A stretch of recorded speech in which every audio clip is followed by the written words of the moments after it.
Hello बच्चों, कैसे हो आप सब। बढ़िया तैयारी चल रही है 27 तारीख की। जैसा मैंने बोला एनसीईआरटी को तवज्जो दे रहे हो कि नहीं, तो बिल्कुल एनसीईआरटी का तवज्जो देते जाओ, अपने आप सही डायरेक्शन में तैयारी होना स्टार्ट हो जाएगी। तो आपकी तैयारी में और अच्छे से सपोर्ट करने के लिए मैं एनसीईआरटी बेस्ड ही वन शॉट आपके लिए हर चैप्टर का लेके आ रहा हूँ। तो जिसने बच्चों ने मेरा कोऑर्डिनेशन कंपाउंड का वन शॉट देखा होगा, जस्ट 1.5 घंटे का वन शॉट है, ठीक है। उसमें सारी बातें कवर होती हुई उसको नजर आ गई होंगी और उसने जैसे ही फिर उसके बाद क्वेश्चंस लगा लिए होंगे, चैप्टर कंप्लीट। तो उसी के लिए मैं नेक्स्ट चैप्टर आपके लिए लेके आया हूं, केमिकल काइनेटिक्स।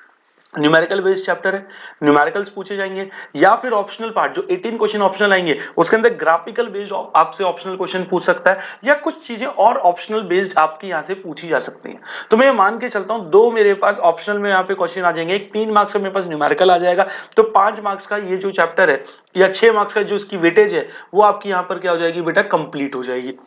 ठीक है, न्यूमेरिकल फॉर्मूला बेस्ड होंगे, थ्योरी स्ट्रेट फॉरवर्ड होगी, सिर्फ ध्यान से समझना है। और ध्यान से जो समझना है वो भी मैं पॉइंट टू पॉइंट बताते चल रहा हूं। तो ये जो वन शॉट वीडियो है इसके अंदर हम बहुत सारी डेप्थ बात नहीं करेंगे, पॉइंट टू पॉइंट बात करेंगे, बट आपको पढ़ते वक्त ऐसा लगेगा सब कुछ ही पढ़ा दिया सर आपने। ठीक है, तो वो जादू यहां पर अपन बिखेरने वाले हैं। ठीक है, तो चलिए आइए शुरू करते हैं। अब एक बात बताओ, किसी बच्चे को लग रहा है मैं पूछूं भैया केमिकल काइनेटिक्स क्या होता है, तो बेटा जैसे हम छोटी क्लास में करते थे, जिस वर्ड का जो मतलब समझ में आया उसको लिख दो।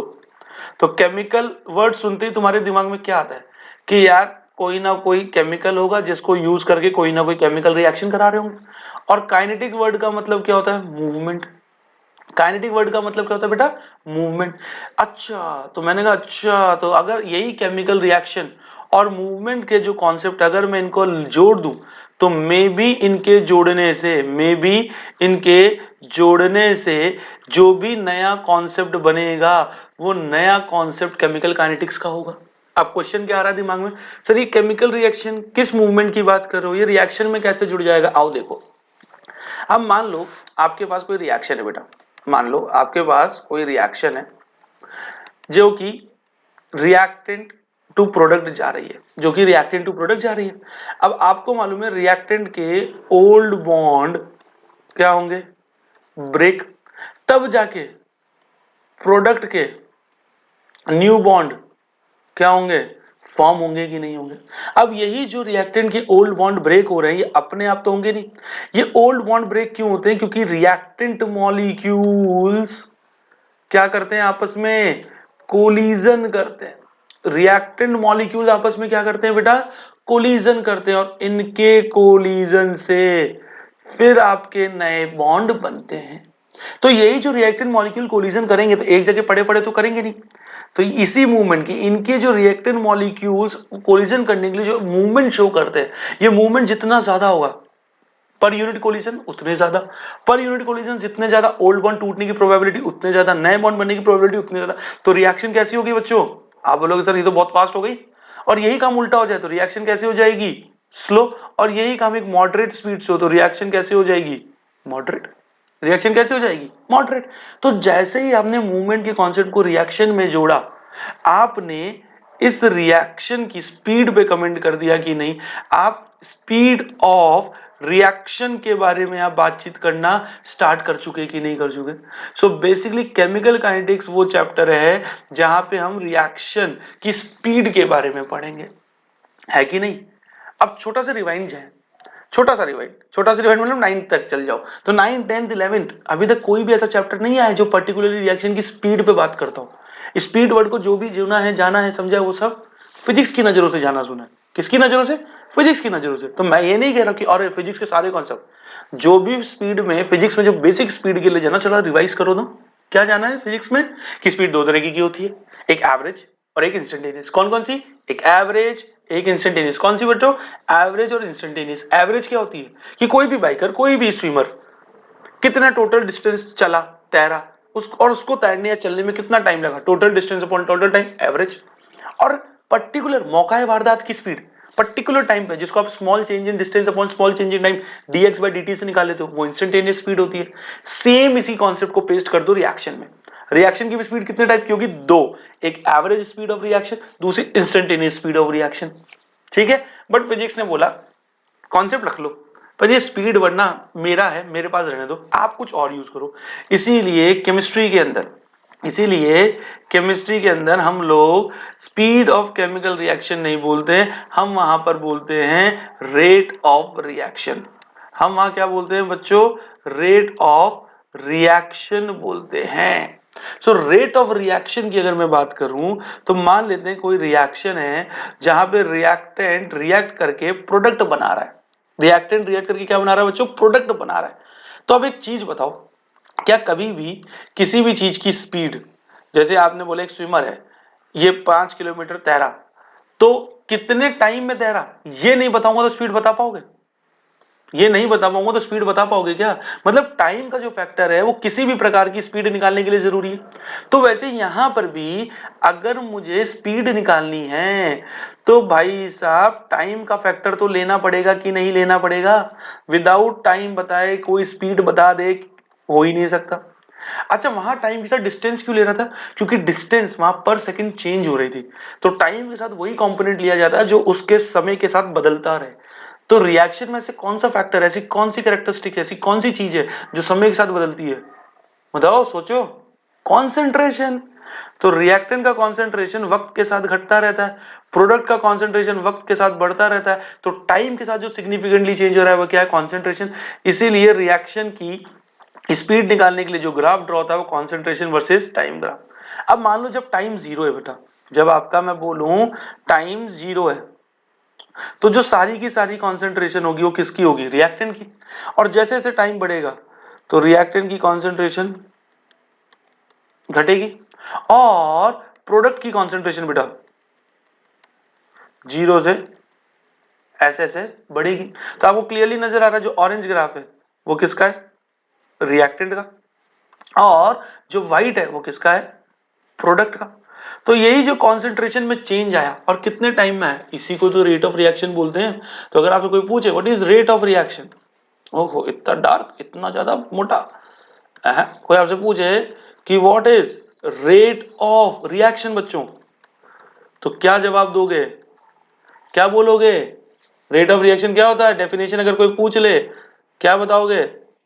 तो change in concentration of reactant or product with respect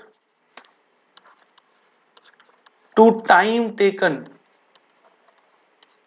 with respect to time taken to cause that change, to cause that change, comma known as rate of reaction। इसी को अपन क्या कहते हैं बेटा?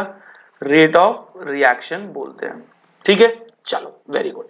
अब ध्यान से समझना, ध्यान से देखो बेटा, मान लो कि मैं बोलता हूं मैं कलर चेंज करता हूं, पिंक लेता हूं। मान लो कि जब मेरा T1 टाइम है, मैं यहां से नोटिस करना स्टार्ट कर रहा हूं, तो T1 टाइम पे मेरी रिएक्टेंट की कंसेंट्रेशन है R1 और ये कंसेंट्रेशन लगातार घटी घटी घटी और T2 टाइम तक घटती रही और रिएक्टेंट की कंसेंट्रेशन R1 से घट के R2 हो गई। तो इतने ही समय में प्रोडक्ट की कंसेंट्रेशन भी P1 से बढ़कर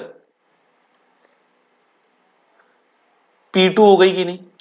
तो सेम टाइम इंटरवल में बच्चों ध्यान रखना मैं क्या बोल रहा हूं, in same time interval, in same time interval that is delta T, reactant की कॉन्सेंट्रेशन का चेंज डेल्टा आर और प्रोडक्ट की कॉन्सेंट्रेशन का चेंज क्या होगा? सेम होगा। क्या होगा? सेम। तो अगर प्रोडक्ट और रिएक्टेंट की कंसेंट्रेशन का चेंज सेम टाइम इंटरवल में सेम है, मतलब दोनों से अगर मैं स्पीड निकालूंगा तो क्या नहीं चाहिए? इक्वल। इसीलिए मैंने यहाँ पे देखो दोनों को लिखा है इसकी डेफिनेशन में। तो अगर यहां से मैं एक एक्सप्रेशन लिखना चाहूं, यहां से मैं एक्सप्रेशन लिखना चाहूं किसका? एवरेज रेट का, तो वो क्या होगा? माइनस। अब माइनस अभी नहीं बता रहा, चलो माइनस क्यों बोला पूरा बेसिक से समझा दो। तो क्या होगा भाई? React change in concentration of reactant, change के लिए डेल्टा, रिएक्टेंट के लिए R, with time taken by delta T. यही चेंज प्रोडक्ट का ही बराबर है, तो delta P by delta T. अब देखो बेटा चेंज होता क्या? चेंज का मतलब होता है final concentration minus initial concentration. Change का मतलब क्या होता है? चेंज का मतलब अगर आप देखोगे तो होता है फाइनल कॉन्सेंट्रेशन माइनस इनिशियल। अब अगर आप रिएक्टेंट में बेटा फाइनल कॉन्सेंट्रेशन देखोगे, आपको देखो अभी मैं दिखाता हूं, रिएक्टेंट की फाइनल कॉन्सेंट्रेशन देखोगे R2 और इनिशियल कॉन्सेंट्रेशन R1, तो आपको क्लियर नजर आ रहा है R2 छोटा R1 बड़ा, क्लियर नजर आ रहा है। तो अगर छोटे में से बड़े को माइनस करोगे आंसर नेगेटिव। क्या स्पीड नेगेटिव हो सकती है? नहीं, इसीलिए यहाँ पे नेगेटिव साइन लगा देते हैं। क्या लगा देते हैं? Negative sign. तो यहाँ पे हम क्या बोल सकते हैं कि negative sign here tells that, here negative sign here tells that, negative sign क्या बताता है? Negative sign here tells that reactant concentration decreases with time. तो बेटा मेरे साथ साथ क्या समझे कि जब भी एवरेज रेट निकालनी है, जो भी कॉन्सेंट्रेशन है रिएक्टेंट का, प्रोडक्ट का, उसके चेंज को चेंज इन टाइम के साथ डिवाइड कर दो, आंसर आ जाएगा। रिएक्टेंट है तो उसके लिए हमेशा ध्यान रखना रिएक्टेंट के एक्सप्रेशन में नेगेटिव साइन आएगा, क्योंकि रिएक्टेंट की कंसेंट्रेशन समय के साथ ड्रॉप होती है। क्या होती है? ड्रॉप होती है। क्या होती है? ड्रॉप। ध्यान रखना, ठीक है। चलो तो मान लो एक बेसिक क्वेश्चन लेके आता हूं तुम्हारे सामने, ठीक है। तो एक क्वेश्चन है कि express rate for the reaction, express rate for the reaction PCl5 gaseous gives PCl3 gaseous plus Cl2 gaseous। Clear है कि नहीं? इसको करना है। अब देखो बोर्ड में आकर आ जाता है ये, तो बोर्ड में तो आपको डायरेक्टली जो एक्सप्रेशन है वो लिख के आना है। मैं एक बार ये रिएक्शन वापस लिखता हूं तो थोड़ा बेसिक भी आपको समझाता हूं कि PCl5 जब टूट के PCl3 प्लस PCl2 देख रहा है, पहली बात तो बैलेंस्ड रिएक्शन, मतलब PCl5 का कोफिशिएंट क्या है? 1, PCl3 का कोफिशिएंट क्या है? 1, PCl2 का कोफिशिएंट क्या है? 1। तो आप क्या बोल सकते हो कि 1 mole PCl5 decomposes to give 1 mole PCl3 and 1 mole PCl, sorry this is Cl2, 1 mole Cl2। अब मान लो अगर टाइम 0 है और मैं घर से ही PCl5 के 1 मोल लेके चलाऊं, तो PCl3 के 0, Cl2 के भी 0। कुछ टाइम बाद PCl5 पूरा डिकम्पोज हो गया तो कितना बचा? 0। तो PCl3 को कितना मिलेगा स्टोइकियोमेट्रिक रिलेशन से? 1 मोल, और Cl2 को भी 1 मोल। तो आप खुद देखो बेटा, यहाँ पे खुद ध्यान से देखो, मैं नहीं, खुद भाई कितना टाइम इंटरवल है? Delta T. इसी डेल्टा टी टाइम में, इसी डेल्टा टी टाइम में रिएक्टेंट की कंसंट्रेशन में चेंज कितने का आया? 1 का। प्रोडक्ट की कंसंट्रेशन में चेंज कितने का आया? 1 का। और Cl2 के भी कंसंट्रेशन की चेंज में कितना आया? 1। भले ही प्रोडक्ट एक से ज्यादा है, भले ही वो दोनों को देखो सब एडिशन साइन से लिखा है, बट सबका चेंज इक्वल, तो मतलब सारे कंपोनेंट से अगर मैं आंसर निकालूंगा स्पीड का एवरेज तो सेम आएगा। तो इसीलिए जब भी हम एवरेज स्पीड लिखते हैं बेटा, तो वहां पे मल्टीपल रिएक्टेंट और प्रोडक्ट होने से उनके बीच में ऐड नहीं, सब इक्वल टू में चलते हैं। तो यहाँ पे क्या आ जाएगा? रिएक्टेंट का चेंज डेल्टा, रिएक्टेंट कौन है? PCl5, ये चेंज कितने टाइम में? आपको तो पेपर में डायरेक्टली ये लिखना है। उसी के बाद change in PCl3 bye delta T, और क्योंकि Cl2 का भी चेंज बराबर है तो change in Cl2 bye delta T. देखो सबका बराबर, और क्योंकि PCl5 रिएक्टेंट है, इसका कॉन्सेंट्रेशन ड्रॉप होता है, स्पीड नेगेटिव दे देगा, तो उसको पॉजिटिव करने के लिए माइनस साइन हम लगा देते हैं। आया समझ में? ठीक है। अब आपके मन में सवाल आ रहा होगा, सर ये तो वो वाली बात हो गई कि जब स्टोइकियोमेट्री 1 हो। मान लो हमारा क्वेश्चन ऐसा हो कि express the rate for the reaction, express the rate for the reaction N2 gas plus 3H2 gas gives twice NH3 gas। ये है बेटा, सिंपल। आ गई बात समझ में? अब यहां सर, यहां तो कॉफिशिएंट है, क्योंकि सर यहां अगर हम देखा जाए इस रिएक्शन को अगर बेटा वापस लिखूं तो यहां आप ये बोलोगे सर 1 मोल N2 जब 3 मोल H2 से रिएक्ट करता है तब जाके 2 मोल NH3 दे रहे हैं। तो अगर इस रिएक्शन में देखूंगा N2 हमेशा 1 मोल के रेस्पेक्ट में रिड्यूस होगा, H2 हमेशा 3 मोल्स के रेस्पेक्ट में रिड्यूस होगा, और प्रोडक्ट हमेशा 2 मोल्स के रेस्पेक्ट में बनेगा। तो सर जब जब का डिक्रीज और बनने और घटने की जो इनका रिलेशन है वही सेम नहीं है, स्टोइकियोमेट्रिक रेशियो सेम नहीं है, तो इनका चेंज किसी भी पर्टिकुलर टाइम में इक्वल नहीं हो सकता। तो अगर मैं जो उससे आपने ऊपर मेरे को जैसा लिखना सिखाया है वैसे ही आंसर लिख दूं तो आंसर तो गलत होगा। तो मैंने कहा चिंता क्यों करते हो, जो तुम्हें आता है लिखो तो सही। जो तुम्हें आता है लिखो। तो तुम क्या बोलोगे सर, रिएक्टेंट के लिए नेगेटिव, रिएक्टेंट चेंज के लिए delta by N2 bye delta T, फिर से reactant delta H2 bye delta T negative लगा के, और फिर पॉजिटिव डेल्टा, अब पॉजिटिव साइन लगाओ या मत लगाओ कोई बात नहीं, delta NH3 bye delta T लिख दिया। अब कुछ मत करो, जिसका जो स्टोइकियोमेट्रिक कोफिशिएंट है बेटा, जिसका जो स्टोइकियोमेट्रिक कोफिशिएंट उठाओ उठाओ, रेसिप्रोकल करो और मल्टीप्लाई कर दो। 1 का अपोजिट 1/1 लिखो ना लिखो कोई फर्क नहीं, 3 का अपोजिट रेसिप्रोकल 1/3 और 2 का रेसिप्रोकल 1/2 कर दो, आपका एवरेज रेट आ गया। आपका एवरेज रेट आ गया बच्चों, आपका एवरेज रेट आ गया। Is that clear? सिंपल इतना सा करना है, सिर्फ स्टोइकियोमेट्रिक कोफिशिएंट को उठाना है और उसको रेसिप्रोकल करके मल्टीप्लाई कर देना है, उसको रेसिप्रोकल करके मल्टीप्लाई कर देना है, दैट्स इट। कोई डाउट? श्योर? चलो अच्छा, अब इसी के अंदर एक ज्ञान की बात समझो, इसी के अंदर एक ज्ञान की बात समझो। ज्ञान की बात यह कि अगर आपसे कोई पूछे, देखो एवरेज स्पीड या एवरेज रेट ये तो कब होगा भाई, अगर मान लो हम एक ए पोजीशन से बी पोजीशन जा रहे हैं, 5 राइडर्स हैं, ए से बी जाने में सबको बी पॉइंट में 10 मिनट में पहुंच गए, तो एवरेज स्पीड सबकी सेम होगी। बट ये मैं बोल सकता हूं कि ए से बी अगर हम सारे 10 मिनट में पहुंचे तो हर पूरे रास्ते हम सबकी स्पीड भी सेम रही होगी? नहीं, at the end final moment के बाद एवरेज सबका इक्वल आता है ना, बट इनिशियली इन बिटवीन तो नहीं। तो वैसे ही मैं मान लू ये जो रेसिप्रोकल को मैं मल्टीप्लाई कर रहा हूं वो एवरेज स्पीड सबकी एक दूसरे के रेस्पेक्ट में इक्वल हो जाए इसलिए कर रहा हूं। बट इसी बीच कोई मुझसे सिर्फ इतना सा पूछ ले कि rate of appearance of NH3, कोई इतना सा पूछ ले rate of appearance of NH3, इतना सा, तो मैं क्या बोलूंगा? Rate of appearance of NH3 कोई पूछ ले तो मैं क्या बोलूंगा? मुझे सिर्फ NH3 की स्पीड से मतलब है, तो सर NH3 की स्पीड में तो सिर्फ NH3 का चेंज ले लो और वो कितने टाइम में आ रहा है वो ले लो, वहां 1/2 करके सबके इक्वल करने की जरूरत में से यही नहीं है। बिल्कुल ऐसे ही अगर रेट ऑफ डिसअपीयरेंस निकालना है, अब डिसअपीयरेंस बोले बेटा, ठीक है, या जैसे रेट ऑफ अपीयरेंस को रेट ऑफ प्रोडक्शन बोले, बात एक ही है। जैसे डिसअपीयरेंस ऑफ H2 निकालना है तो H2 का चेंज, और वो चेंज कितने टाइम में आया। अब क्योंकि H2 का चेंज रेट को नेगेटिव करेगा तो उसको पॉजिटिव करने के लिए हम माइनस लगा दें, क्योंकि H2 का कंसिडरेशन डिक्रीज हो रहा है।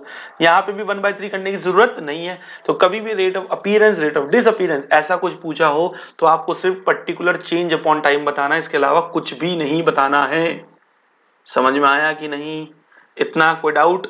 पक्की बात है? देखो एकदम बेसिक्स उठाया, अब आप फटाफट से चैप्टर स्पीड आपका पकड़ना स्टार्ट कर देगा।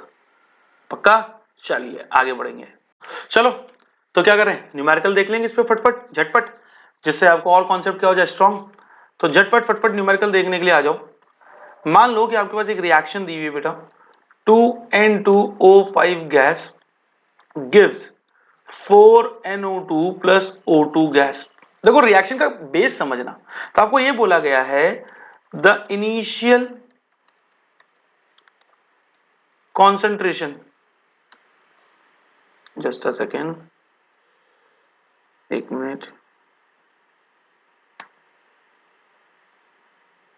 ठीक है, एक मिनट, द इनिशियल कहां गया, हाँ, द इनिशियल, ठीक है बच्चों, the initial concentration of N2O5 is 2.33 molar and it is reduced to 2.08 mole liter inverse in 100 minute, in 100 minute. Calculate average rate of reaction and also rate of production of NO2। Simple question, ठीक है, justifiable है। चलो तो भैया आ जाओ, तो हमारी सबसे पहली चीज तो हम क्या करेंगे, जो हमें रिएक्शन दे रखी है बेटा वो लिख लो।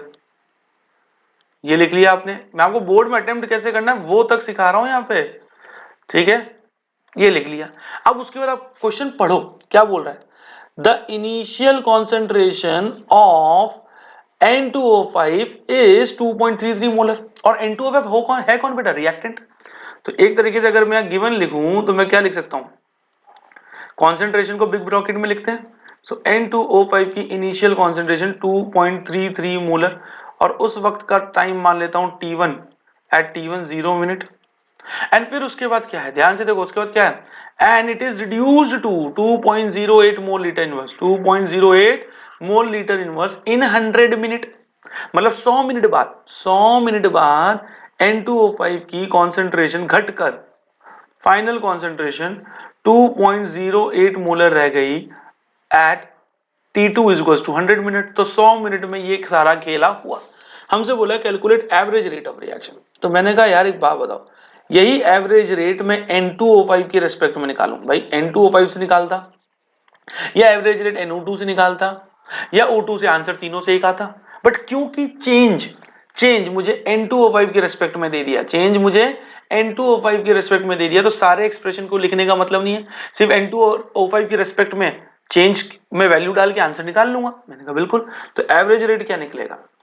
कोफिशिएंट को रेसिप्रोकल किया, रिएक्टेंट के लिए माइनस, चेंज के लिए डेल्टा। रिएक्टेंट कौन है? N25 bye delta T.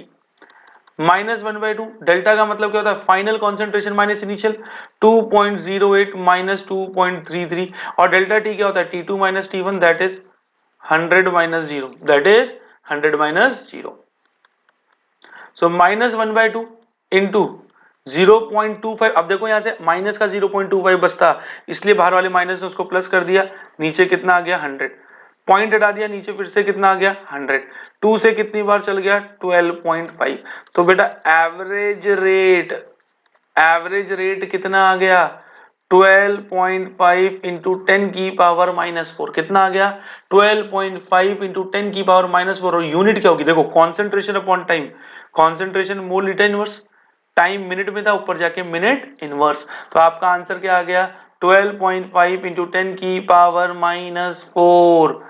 12.5 into 10 की पावर -4 आंसर आ गया मोल लीटर मिनट इनवर्स। मोल लीटर इनवर्स मिनट इनवर्स आया कि नहीं?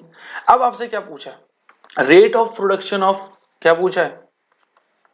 Rate of production of NO2। अब देखो सिर्फ और सिर्फ NO2 की स्पीड पूछी है, that is change in NO2 by change in time. But यही मेरे लिए दिक्कत है यार कि NO2 के रेस्पेक्ट में जैसे N2O5 के रेस्पेक्ट में इनिशियल फाइनल वैल्यू दे रखी है, वैसे NO2 के रेस्पेक्ट में दे नहीं रखी। तो मैंने कहा कैसे करें? तो मेरा दिमाग चला यार एक बात बताओ सर, आपने अभी थोड़ी देर पहले बोला कि एवरेज रेट N2O5 से निकालते हैं, NO2 से निकालते हैं, O2 से सबसे सेम। तो मान लेते हैं अगर मैं NO2 से निकालता तो क्या लिखता? 1/4 delta NO2 bye delta T. और ये एवरेज रेट 12.5 इंटू 10 की पावर -4 थी, आप ढूंढ चुके हो। तो अगर मैं 4 को क्रॉस मल्टीप्लाई कर दूं तो यहां मेरे पास जो मेरे को चाहिए चेंज अपॉन टाइम सिर्फ वही बचेगा। ये लो, मैंने कहा यही तो चाहिए, आ गया सर आंसर। तो पावर 5 से कितना हो गया? तो मेरे पास अगर delta NO2 bye delta T कितना हो जाएगा? 4 5 जा 20 का 2, 4 2 जा 8, 2 10, 4 1 जा 4 और 1 5, यही होगा। हाँ 120 और 250। हाँ तो 50 आ गया कि नहीं आ गया? पॉइंट तो लग गया। इंटू 10 की पावर -4 क्या आ गया? तो मेरे पास क्या आ गया? सिंपल सा मैं बोलूं, rate of production of NO2 कितना आ गया? कितना आ गया बच्चों? कितना आ गया? 50। या मैं ऊपर नीचे में इसको पॉइंट को पीछे शिफ्ट कर लूं एक। भाई मैं अगर चाहूं तो मैं यहाँ पे 5 इंटू 10 लिख सकता हूँ। तो 5 इंटू 10 की पावर -3 मोल लीटर इनवर्स मिनट इनवर्स, मोल लीटर इनवर्स मिनट इनवर्स। तो लाजवाब तरीके से देखो अपन ने एकदम आंसर निकाल लिया। तो एवरेज रेट भी आ गया, rate of production of NO2 भी आ गया और आपका काम हो गया। तो इस तरीके से बेटा आप न्यूमेरिकल को स्टेप बाय स्टेप बोर्ड में सॉल्व करोगे। कोई डाउट? Very good. चलें आगे बढ़े। जिसको भी लग रहा है पॉज करो, रिवर्स करो, वापस देखो, ठीक है? जब तक पक्के नहीं हो जाओ आगे नहीं बढ़ना। कि सर आपने बोला था बढ़ चलो, मैंने कहा इसलिए तो ऑनलाइन का फायदा, पॉज प्ले खेलो। तो अब अगर अपन बात करें factors affecting rate of reaction, तो factors affecting rate of reaction की अगर मैं बात करूं तो सबसे पहला है बॉन्ड डिसोसिएशन एंथैल्पी। तो देखो बॉन्ड डिसोसिएशन एंथैल्पी जितनी कम बॉन्ड उतनी जल्दी टूटेगा, जितनी जल्दी पुराना बॉन्ड टूटा नया बॉन्ड उतनी जल्दी बनेगा, तो is inversely proportional to rate of reaction. ठीक है, दूसरा अगर मैं बात करूं क्या होगा, दूसरा अगर मैं बात करूं तो क्या होगा, कॉन्सेंट्रेशन ऑफ रिएक्टेंट। रिएक्टेंट की कॉन्सेंट्रेशन जितनी ज्यादा होगी, रिएक्टेंट की कॉन्सेंट्रेशन जितनी ज्यादा होगी, रेट ऑफ रिएक्शन भी उतनी ज्यादा होगी, रेट ऑफ रिएक्शन भी उतनी ज्यादा होगी। तीसरा बेटा मैं अगर बात करूं, तीसरा मैं बात करूं तो क्या होगा, टेम्परेचर। टेम्परेचर जितना ज्यादा होगा ये भी डायरेक्टली प्रोपोर्शनल होगा किसके, रेट ऑफ रिएक्शन के। टेम्परेचर जितना ज्यादा होगा बच्चा ये भी डायरेक्टली किसके प्रोपोर्शनल होगा, रेट ऑफ रिएक्शन के प्रोपोर्शनल होगा। एक मिनट, ओहो जस्ट अ सेकेंड बच्चों, अरे वी आर बैक, मैं ब्लर आ गया हूँ थोड़ा सा, ओपन हो जा, खुल जा सिमसिम, हो गया बच्चों, खुल जा सिमसिम, हो गया, दिखाना पड़ेगा ये बार बार हो रहा है। Concentration directly proportional. तीसरा हम क्या कह रहे हैं कि जो टेम्परेचर है बेटा, so temperature is directly proportional to what, rate of reaction. Temperature क्या है, डायरेक्टली प्रोपोर्शनल है रेट ऑफ रिएक्शन के। बट टेम्परेचर के बारे में एक बात ध्यान रखना बेटा, डायरेक्टली प्रोपोर्शनल तो है बट ग्रोथ ग्रोथ देता है एक्सपोनेंशियल, एक्सपोनेंशियल ग्रोथ देता है, मतलब हल्का सा बढ़ाने में स्पीड फट फट भगती है। उसके बाद fourth, presence of catalyst. Catalyst आप सबको मालूम है रेट ऑफ रिएक्शन बढ़ाने के काम आता है। So presence of catalyst increases rate of reaction, क्या करता है, रेट ऑफ रिएक्शन बढ़ाता है। तो ये आपको कुछ फैक्टर्स ध्यान रखने हैं बच्चों, ठीक है। तो इसके बाद हम जिस नेक्स्ट टॉपिक पे मूव कर रहे हैं, very important topic, very very important topic, और वो टॉपिक है रेट लॉ। ओहो हो, डब्बा टेढ़ा हो गया, डब्बा टेढ़ा हो गया, ठीक है। सो रेट लॉ, ठीक है, रेट लॉ के बारे में अपन यहां पर बात करेंगे, ठीक है। चलो तो रेट लॉ स्टार्ट करें। इतना आया समझ में कि नहीं आया, ठीक है बच्चों। देखो एकदम बारीकी से चल रहे हैं, बट ध्यान लगाओ, कॉपी पेन लेके बैठे रहो। बोर्ड तो क्या है, अपन एकदम दोनों मिलके साथ में मिलके आगे निकलेंगे। मैं तो निकल गया, तुम्हें निकाल के लेके जाऊंगा। समझ में आ गई बात, एकदम सिंपल तरीके से, एकदम सिंपल तरीके से पढ़ रहे हैं, बट ये सारी चीजें इफेक्टिव हैं, सारी चीजें इफेक्टिव हैं, ठीक है बच्चों। कोई डाउट, पक्की बात, बहुत बढ़िया बहुत बढ़िया, ठीक है। तो चालू करें रेट लॉ। तो रेट लॉ क्या है, तो रेट लॉ बेटा हमारा जो सेकंड फैक्टर है, कि ये जो फैक्टर है that concentration is directly proportional to rate of reaction, इस पे काम करता है, इस पे काम करता है। तो मान लो कोई रिएक्शन है कि N1 moles of A plus N2 moles of B, it gives M1 moles of C plus M2 moles of D। तो C और D के बनने की जो रेट होगी वो A और B के कॉन्सेंट्रेशन पे डिपेंड करेगी। So rate is directly proportional to A and B। Rate directly किसके प्रोपोर्शनल होगी बेटा, A एंड B के प्रोपोर्शनल होगी। जस्ट अ सेकेंड, बार बार आज कुछ ज्यादा ही दिक्कत दे रहा है मेरे ख्याल से, टेक्निकल ग्लिचेस वेरी मच। और गूगल क्यों खुल रहा है,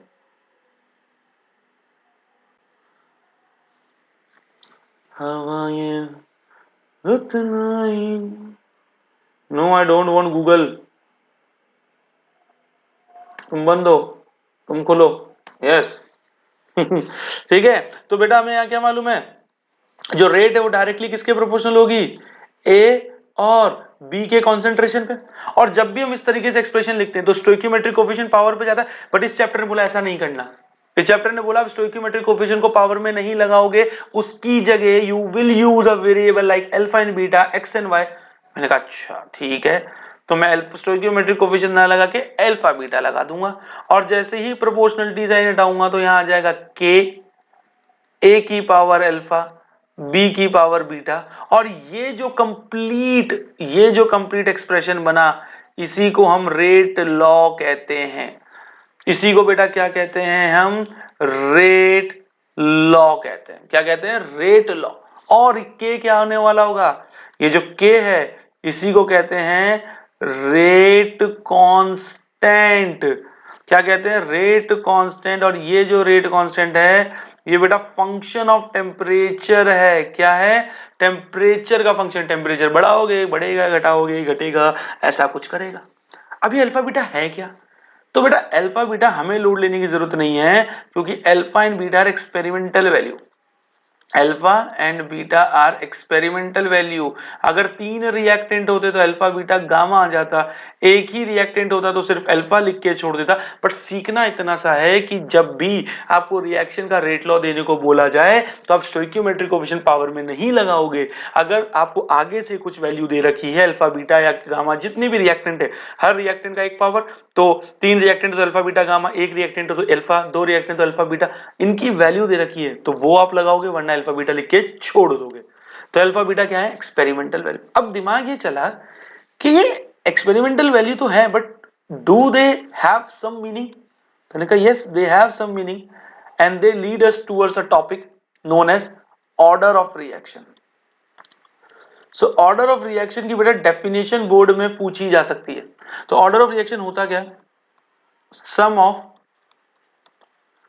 स्टोइकियोमेट्रिक, हो क्या लिख रहा हूं? Sum of power of reactant concentration, sum of power of reactant concentration, sum of power of reactant concentration present in, sum of power of reactant concentration present in rate law, sum of power of reactant concentration present in rate law is known as order of reaction, is known as order of reaction. For example, भाई मान लो 2a plus b gives 4c plus d, ये reaction है। तो अगर मुझे इसका rate law लिखना है तो रेट इज इक्वल टू के, रिएक्टेंट कितने? 2 ए और बी। अब पावर में स्टोइकियोमेट्रिक कोएफिशिएंट 2 और 1 नहीं लगाऊंगा, उसकी जगह मैं अल्फा और बीटा लगा के छोड़ दूंगा। और ऑर्डर कोई पूछेगा तो वहां पे मैं अल्फा प्लस बीटा की वैल्यू करके आंसर कर दूंगा।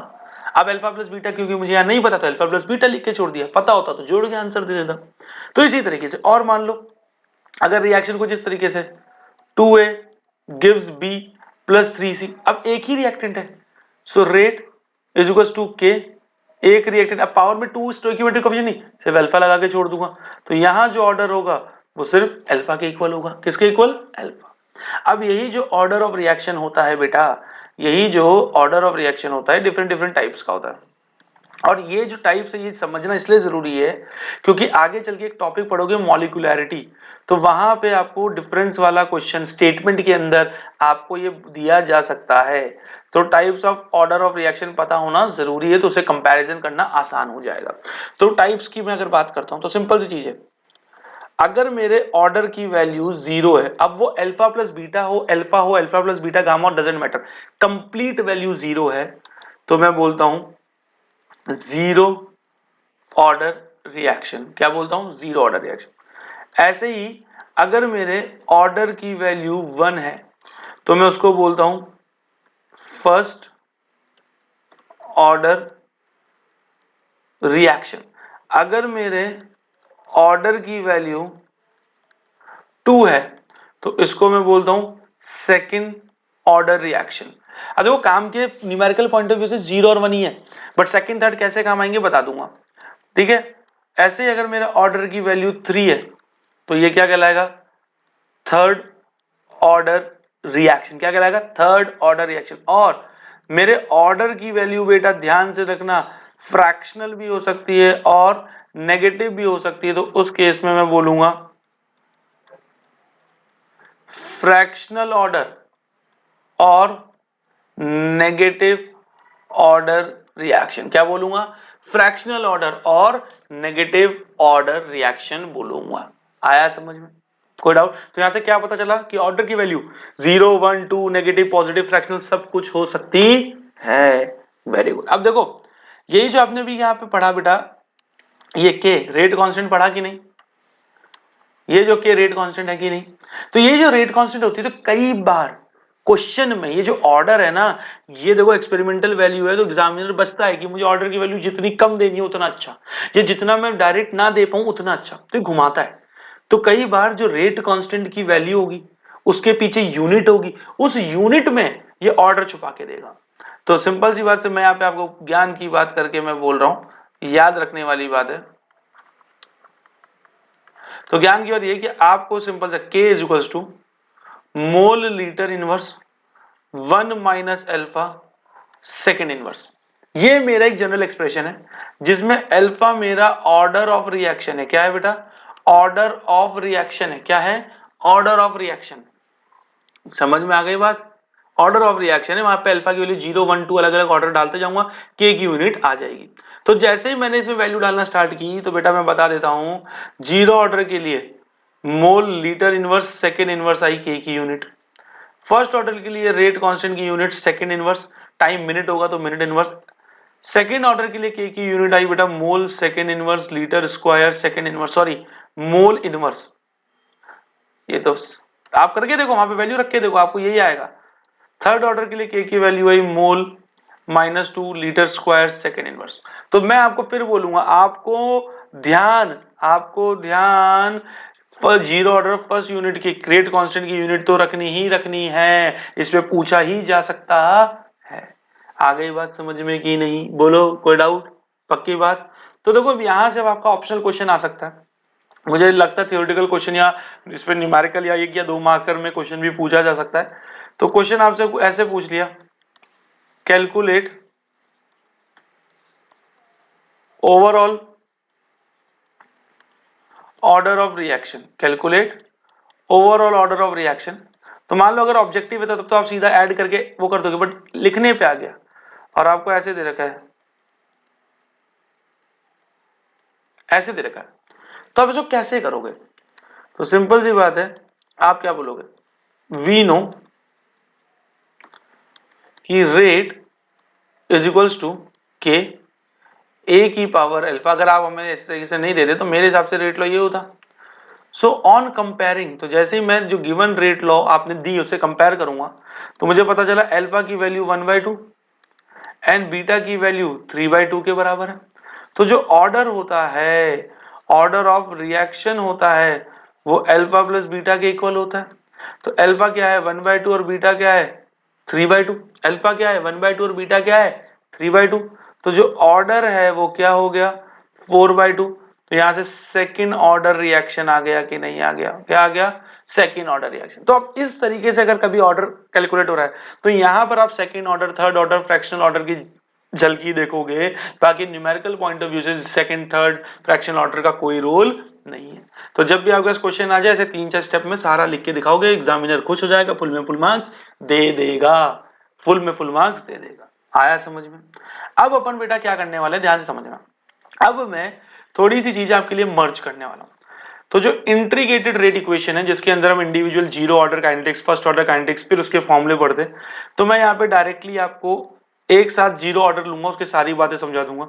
तो we are directly starting with zero order kinetics, और मैं बेसिक जीरो ऑर्डर पहले पढ़ा के फिर इंटीग्रेटेड रेट इक्वेशन में जीरो ऑर्डर काइनेटिक्स को फिर से, ऐसा नहीं, एक ही बार जीरो ऑर्डर स्टार्ट करेंगे, सारी बातें सारे ग्राफ यही इकट्ठे करके बंद कर देंगे।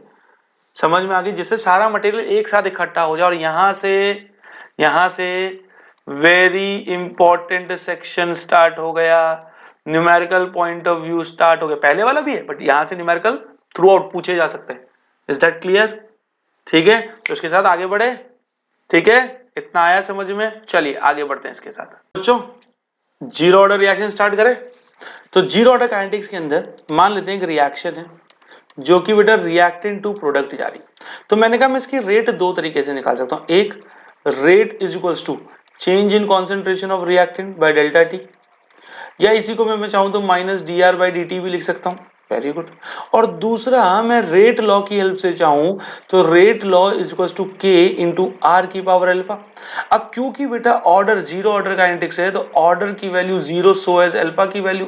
तो यहां पे अगर मैं अल्फा की वैल्यू जीरो रखता हूं तो किसी की पावर जीरो क्या होता है 1, तो रेट किसके इक्वल निकलेगा के। मैंने कहा यार ये जो मेरा रेट है, ये सिर्फ रेट कांस्टेंट या कॉन्सेंट्रेशन का नामो निशान ही नहीं है, कॉन्सेंट्रेशन का। तो यही बड़ी अचंभे वाली बात है, क्योंकि रेट लो तो बेस्ड ही concentration of reactant is directly proportional to rate of reaction पे। तो ये चीज ध्यान रखना, और ये चीज पूछी जा सकती है कि कौन सी ऑर्डर की रेट। तो zero order rate is independent from reactant concentration. Reactant की कॉन्सेंट्रेशन से इंडिपेंडेंट होती है बेटा। और अगर इंडिपेंडेंट है तो अगर मैं यहाँ पे ग्राफ बनाऊं, अगर मैं, ओहो ये क्या हो गया, उल्टा क्यों बन रहा है भैया, उल्टा कहाँ बन रहे हो। अगर मैं यहाँ ग्राफ बनाऊं, क्या बनाऊं, ग्राफ, और रेट वर्सेस कॉन्सेंट्रेशन ग्राफ हो, ये रेट वर्सेस कॉन्सेंट्रेशन ग्राफ बनाऊं, तो बेटा ये कांस्टेंट होगा, स्ट्रेट लाइन। क्या होगा, ये थोड़ा जब इतना ही चल रहे हैं तो हाँ ये ऐसे कांस्टेंट होगा। तो ये चीज ध्यान रखना, वेरी इंपॉर्टेंट। पहला ग्राफ मेंस तक में पूछा जा रहा है, ये ग्राफ्स मेंस तक में आ रहे हैं, नीट में भी आ रहे हैं, तो बोर्ड तो भैया एनसीईआरटी फॉलो करता है, वो तो दे ही सकता है। ठीक है, अब एक बात बताओ, ये मेरी मान लो पहली इक्वेशन है, पहली, और ई बाय हमारा दूसरी इक्वेशन। तो जब पहली इक्वेशन और दूसरी इक्वेशन ठीक है, पहली इक्वेशन और दूसरी इक्वेशन से दोनों से स्पीड आ रही, तो दोनों को कंपेयर करके रेट निकाल सकते हैं। मैंने कहा दोनों से तो स्पीड इक्वली आ रही होगी, तो मैंने कहा लेट्स कंपेयर 1 and 2। तो काम करिए, पहली और दूसरी को कंपेयर कर दीजिए, और साथ ही साथ दोनों को इंटीग्रेट भी कर दीजिए, इंटीग्रेट बोथ साइड, दोनों को इंटीग्रेट करो। तो क्या आएगा, इंटीग्रेशन ऑफ डी आर, मैंने डी टी को दूसरी साइड शिफ्ट कर दिया, माइनस साइन भी, तो माइनस के डी टी। अब डी आर की इंटीग्रेशन लिमिट लगेगी, तो lower limit initial concentration R naught से फाइनल कंसेंट्रेशन आर, और लोअर लिमिट टाइम की 0 से टी टाइम तक। अब डी आर का इंटीग्रेशन होता है R, upper limit minus lower limit करके खोलेंगे तो आर माइनस आर नॉट, और यहां पे खोलेंगे तो के कांस्टेंट बाहर आ जाएगा, डी टी का T, upper limit T minus 0, तो टी ही बचेगा, तो माइनस का के टी आएगा। तो हमने कहा काम करिए, यही जो आपकी इक्वेशन आई है, इससे ग्राफ प्लॉट करने के लिए इसको थोड़ा रीअरेंज कर लीजिए। तो रीअरेंज जैसे ही आप करेंगे, तो आप इसको r is equals to minus के टी प्लस आर नॉट कुछ इस दिशा में लिख देंगे, और जैसे इस दिशा में लिख के इसको y is equals to m x plus c से अगर आप कंपेयर करेंगे, किससे, y is equals to m x plus c से कंपेयर करेंगे, तो देखिए y एक्सिस पे r है, x एक्सिस पे t है, y इंटरसेप्ट आर नॉट है, मतलब y पे कुछ आर नॉट हाइट से ग्राफ स्टार्ट हो रहा है, और स्लोप क्योंकि नेगेटिव है तो ये नीचे की तरफ जाएगा, तो m की वैल्यू माइनस के। ये सेकंड ग्राफ बहुत इंपॉर्टेंट आया। अब क्योंकि पर्टिकुलर टाइम पे जो इंस्टेंटेनियस रेट होती है वो रेट कांस्टेंट के इक्वल होती है, तो अगर मैं यहां से रेट कांस्टेंट का ग्राफ ड्रॉ करूं, तो मेरा रेट कांस्टेंट का ग्राफ क्या होगा, k is equals to R naught, और सॉरी रेट कांस्टेंट ग्राफ नहीं, रेट कांस्टेंट की equation, so R naught minus R divided by T, जहां पे आर नॉट क्या होगा, इनिशियल कॉन्सेंट्रेशन, आर क्या होगा, फाइनल कॉन्सेंट्रेशन। यहां से रिएक्टेंट के रेस्पेक्ट में बात चल रही है, प्रोडक्ट की बात नहीं, क्योंकि प्रोडक्ट तो बन रहा है, ठीक है। और टी x% बोलता हूं कि time required to complete x% reaction complete होने में कितना समय लगा। तो इस तरीके से बेटा हम लोग क्या कर सकते हैं, जीरो ऑर्डर के लिए दो ग्राफ और रेट कांस्टेंट निकाल सकते हैं, और यहां से क्वेश्चन आपका ऑप्शनल और न्यूमेरिकल पूछा जा सकता है। बट इन सबसे इंपॉर्टेंट, इन सबके काका है कौन, फर्स्ट ऑर्डर काइनेटिक। भैया आप इतने नीचे कहां पड़े हो, इन सबके काका कौन है, फर्स्ट ऑर्डर काइनेटिक, जहां से तो क्वेश्चन आना ही आना है, जहां से क्वेश्चन आना ही आना है। तो सब जो इस पूरे चैप्टर में सबके काका जी हैं क्वेश्चन पॉइंट ऑफ व्यू से, फर्स्ट ऑर्डर काइनेटिक, तो भैया इनको पढ़ लेते हैं। So let's start with first order kinetics, ठीक है। जैसे मैंने, देखो मैं सीधी सीधी बात बोलता हूँ, जीरो ऑर्डर में मैंने क्या किया, एक रिएक्शन ली, मैंने कहा इसकी रेट दो तरीके से निकाल सकते हो, एक change in concentration upon time और दूसरा रेट लॉ लिख के। सिमिलरली मैंने यहाँ पे भी किया। सिमिलरली मैंने बोला कि मान लीजिए कि अगर मेरे पास एक रिएक्शन है जो रिएक्टेंट टू प्रोडक्ट जा रही है, तो मैं भी इसकी रेट दो तरीके से निकाल सकता हूँ। एक rate is equals to minus change in concentration upon delta T, जिसको मैं minus D R by D T भी लिख देता हूँ, और दूसरा मैं रेट लॉ के रिस्पेक्ट में निकालूंगा तो k is equals to R की पावर अल्फा, और क्योंकि ऑर्डर वन है तो ऑर्डर की वैल्यू वन है तो अल्फा की वैल्यू भी क्या होगी, वन ही होगी। ऑर्डर की वैल्यू भी क्या होगी बेटा, वन ही होगी। एक मिनट, फिर से लगता है ग्लिची ग्लिची हो गया माहौल, ठीक है, एक मिनट जस्ट अ सेकेंड, जब तक आप सॉफ्टवेयर देखिए, जिस सॉफ्टवेयर की पूरी रिकॉर्डिंग होती है, ओबीएस कहते हैं बेटा इसको। ओबीएस हटो, बहुत ट्रिकी है भैया, अभी हम भी पूरी तरीके से सीख नहीं पाए, सीख रहे हैं। चलो, तो minus D R by D T लिख सकता हूँ, ठीक है, minus D R by D T लिख दिया। ऐसे ही मैं रेट लॉ के हिसाब से निकालू तो रेट लॉ इसको चुके आर रिपीट, वो हट गया था इसलिए रिपीट कर रहा हूँ, पावर अल्फा। अब ऑर्डर जो है जो कि अल्फा है वो वन के इक्वल है, ऑर्डर है जो कि अल्फा वन के इक्वल है, तो यहां पर अगर आप देखोगे तो rate is equal to K into are. तो जो हमने पढ़ा है रेट लॉ के बारे में कि rate is directly proportional to concentration of reactant, first law उसको फॉलो करता है। इसी वजह से most of the chemical reaction are of first order. तो क्वेश्चन में बाय चांस कभी रेडियो एक्टिव डीके इस तरीके की कुछ न्यूमेरिकल्स या रिएक्शंस दिख जाए तो हमेशा फर्स्ट ऑर्डर की होगी, आंख बंद करके आना। तो यहां से अगर मैं ग्राफ ड्रॉ करूं बच्चा, यहां से अगर मैं ग्राफ ड्रॉ करूं किसके बीच में, यहां से अगर मैं ग्राफ ड्रॉ करता हूं किसके बीच में, रेट वर्सेस कॉन्सेंट्रेशन, तो लीनियरली इंक्रीज होगा कि नहीं होगा, लीनियरली इंक्रीज होगा। अब अगेन मैंने कहा भैया यहां से जो रेट आई और यहां से जो रेट आई दोनों क्या होगी, इक्वल, तो क्या करें इनको इक्वेट। तो हमने कहा काम करो, कंपेयर वन एंड टू। आज जैसे ही वन एंड टू को मैंने कंपेयर किया और क्या बोल दो, दोनों साइड क्या कर दो, integrate both side, integrate both side. जैसे ही मैंने ये किया क्या हो जाएगा, देखो इनिशियल कंसेंट्रेशन आर नॉट से आर अभी लगाया, डी आर, और मैं सेम सेम लोगों को एक साइड ले लिया और अलग अलग लोगों को अलग कर दिया, तो K D T time zero से T. One by R D R का इंटीग्रेशन क्या होता है भैया, क्या होता है, L N R, upper limit minus lower limit L N R minus L N R naught minus का के टी। अब बेटा थोड़ा सा ग्राफ बनाने के लिए इसको रीअरेंज करें, इसको रीअरेंज करें जैसे जीरो ऑर्डर में किया था। So l N R minus के T plus l N R naught कर दिया रीअरेंज।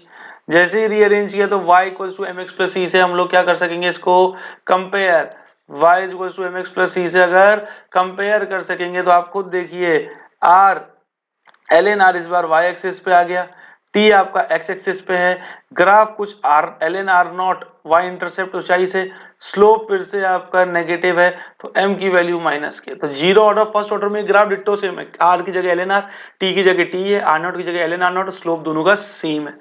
अब थोड़ा सा इसको मैं न्यूमेरिकल पॉइंट ऑफ व्यू से रीअरेंज करूं बेटा, रेट कांस्टेंट का फॉर्मूला बनाने की अगर मैं यहां से कोशिश करूं, किसका फॉर्मूला बनाने के लिए, रेट कांस्टेंट का फॉर्मूला बनाने के लिए, तो मैं क्या करूं, के को एक साइड ले लूं बाकी सबको एक साइड। तो जैसे मैंने किया और इसमें लॉग की कुछ आइडेंटिटीज लगाई तो मेरा फाइनल फॉर्मूला, मैं आपको फॉर्मूला बता रहा हूं, K is equal to 2.303 by T log R naught upon R. R naught फिर से क्या है, इनिशियल कॉन्सेंट्रेशन है, क्या है, इनिशियल कॉन्सेंट्रेशन, आर क्या है, फाइनल कॉन्सेंट्रेशन ऑफ रिएक्टेंट है, और टी क्या है, x% रिएक्शन को खत्म होने में लगने वाला समय है। वेरी वेरी इंपॉर्टेंट फॉर्मूला, ये बाय हार्ट कर लेना, इसमें बिल्कुल भी कुछ भी गुंजाइश मत रखना, इसमें प्लीज बिल्कुल भी गुंजाइश मत रखना, इस फॉर्मूले को तो करके जाना, ठीक है, बहुत इंपॉर्टेंट फॉर्मूला है। तो ये आपका बेटा फर्स्ट ऑर्डर काइनेटिक्स। अब इसी के अंदर एक छोटा सा टॉपिक इंट्रोड्यूस हो जाता है, that is half life of a reaction, that is half life of a reaction. Erase करना था मुझे तो, ठीक है। अब हाफ लाइफ क्या होगा? तो half life of a reaction की अगर बेटा मैं बात करता हूं तो मैं सिंपल सा ये बोल सकता हूं कि किसी भी रिएक्शन के अंदर इनिशियल कॉन्सेंट्रेशन के को 50% डिक्रीज होने में या आधा, जब तक इनिशियल कंसंट्रेशन घट के आधा ना रह जाए, उसमें लगने वाले समय को हाफ लाइफ कहते हैं। तो हाफ लाइफ को हम डिनोट करते हैं टी हाफ और टी 50%। तो मैं क्या बोल सकता हूं? The time required to reduce initial concentration of reactant to half of its, just a second, to half of its original value comma known as half life. क्या बोलेंगे बेटा इसको? हाफ लाइफ बोलेंगे। ठीक है, तो अब यही half life zero order first order के लिए अलग अलग होती है, चलो उसको देखते हैं। तो अब हाफ लाइफ का एक्सप्रेशन देखें जीरो ऑर्डर फर्स्ट ऑर्डर के लिए। तो सबसे पहले किसकी बात करते हैं? जीरो ऑर्डर की।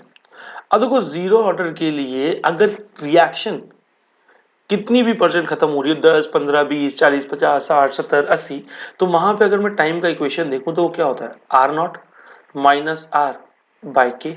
अब अगर हम इसी टाइम को हाफ लाइफ वाला टाइम मान ले, या मैं बोलूं टी 50%, 50% रिएक्शन को खत्म होने में कितना टाइम लग रहा है, तो final concentration automatically initial concentration की आधी हो जाएगी। यही तो कॉन्सेप्ट कहता है। तो अगर मैं आर की जगह R naught by two replace कर दूं तो टी हाफ बन जाएगा, तो R naught minus R naught by two divided by K. तो यहां से आर नॉट बाय टू के आ गया। तो आप खुद देख सकते हो कि जीरो ऑर्डर की हाफ लाइफ क्या होता है? आर नॉट बाय टू के इक्वल होती है। किसके इक्वल होती है बेटा? आर नॉट बाय टू के इक्वल होती है। तो यहां से अगर मैं ग्राफ देखूं, क्या देखूं? ग्राफ। तो जो ग्राफ है वो आपका कैसा रहेगा? तो ये ग्राफ इंपॉर्टेंट है बिकॉज ये graph T half versus concentration है।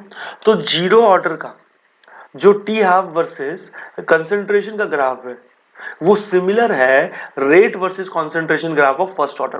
तो यहाँ पर हमसे कंफ्यूजन हो सकती है, यहाँ पे हमसे गलती हो सकती है कि अगर हमने y एक्सिस को ढंग से नहीं देखा तो हम जीरो ऑर्डर फर्स्ट ऑर्डर के ग्राफ को गेस करने में गलती कर सकते हैं। तो ये आपको ध्यान रखना है। सिमिलरली इसी तरीके से अगर मैं फर्स्ट ऑर्डर की बात करूं, अगर मैं फर्स्ट ऑर्डर के हाफ लाइफ की बात करूं बेटा, तो अगेन किसी भी x% रिएक्शन की खत्म होने के लिए टाइम की equation 2.303 by K log R naught by R. फिर से अगर मैं इसी टी टाइम को टी हाफ वाला टाइम मान लूं तो जो फाइनल कॉन्सेंट्रेशन है बेटा वो ऑटोमेटिकली मेरी क्या हो जाएगी? आर नॉट बाय टू हो जाएगी। और जैसे ही टू से टू काटा ये टू ऊपर चल जाएगा, सॉरी आर नॉट से आर नॉट काटा टू डिनोमिनेटर से न्यूमरेटर में चल जाएगा। So t half is equals to 2.303 into log two divided by k. अब देखो बेटा मैं यही कह रहा हूं कि इस एक्सप्रेशन को भी उतना ही ध्यान रखो कि कई बार फर्स्ट ऑर्डर के जब क्वेश्चंस बनेंगे वहां पे ये आपकी कैलकुलेशन को ईज करने में मदद करेगा। अब log 2 की वैल्यू आप सबको मालूम है भाई, हमें मालूम है कि जो log 2 होता है वो 0.301 होता है। So t half is equals to, जैसे ही log 2 की वैल्यू डाल के मल्टीप्लाई किया 0.693 बाई के, ये हमारा क्या आ गया? टी हाफ का एक्सप्रेशन। अब अगेन इसको देखोगे तो इस टी हाफ के एक्सप्रेशन में कहीं पर भी रिएक्टेंट कॉन्सेंट्रेशन का जिक्र ही नहीं है।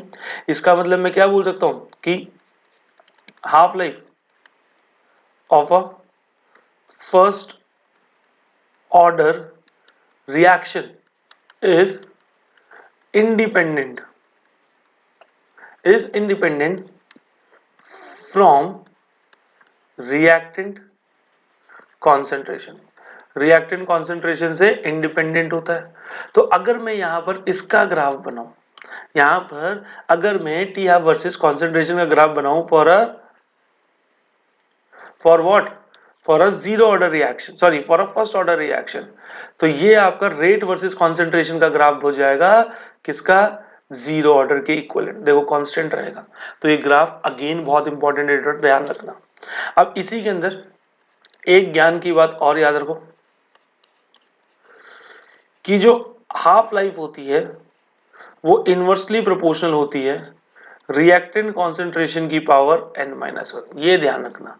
ठीक है, कि जो हाफ लाइफ होती है, तो हमेशा अगर ये एक्सप्रेशन याद है तो किसी भी ऑर्डर के लिए हाफ लाइफ का ग्राफ क्या होगा, प्लॉटिंग क्या होगी, आप इजीली गेस कर सकते हो, जो कि एन यहाँ पर ऑर्डर ऑफ रिएक्शन को बताता है, एन यहाँ पर ऑर्डर ऑफ रिएक्शन को ही बताता है।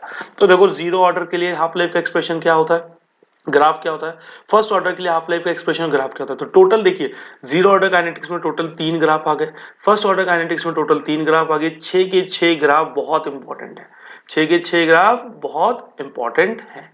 इज दैट क्लियर, कोई डाउट? चलो बहुत बढ़िया। अब यहां से कुछ क्वेश्चंस देखते हैं बेटा, कुछ अपन यहां से क्वेश्चंस देखते हैं। अब जैसे मान लो एक क्वेश्चन आपको कुछ इस तरीके से देखा है कि शो दैट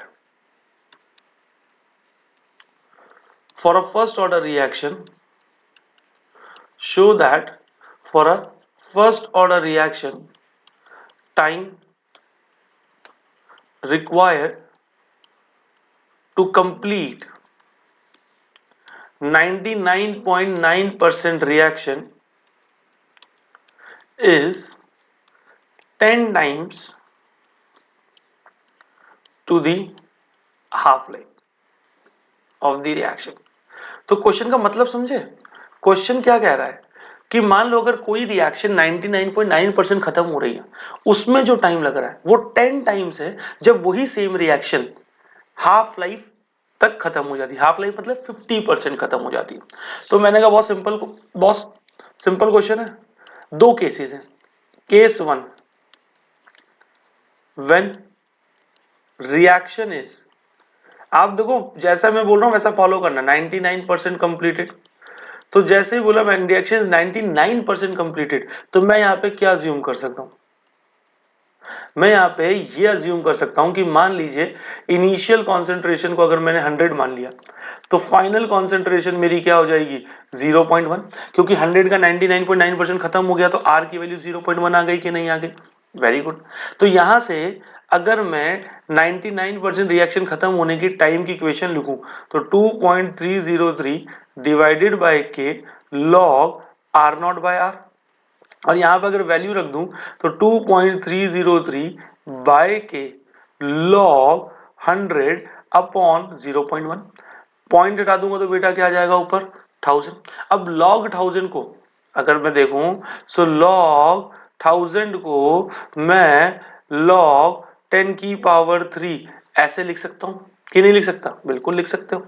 तो यहां से अगर मैं देखूं तो t 99.9% 2.303 बाय के, और एक चीज और देखो, log 10 की पावर 3 आइडेंटिटी होती है, अगर log में किसी वैल्यू पे पावर है तो वो वैल्यू बाहर आ जाती है, और साथ ही साथ बेटा ध्यान रखिएगा log 10 की वैल्यू 1 होती है, साथ ही साथ क्या ध्यान रखना है, log 10 की वैल्यू 1 होती है। तो जैसे ही आपने किया तो यहाँ 3 आ जाएगा, क्योंकि भाई नॉर्मल सी बात है, जैसे इसको 3 log 10 लिखा, log 10 1 हो गया तो 3 बचा, तो यहां से अगर देखा जाए तो ये 6.909 डिवाइडेड बाय के आ गया। तो ये आपके लिए 99% रिएक्शन खत्म होने का एक एक्सप्रेशन आ गया, मैंने कहा आ गया, तो इसको बोला इक्वेशन 1।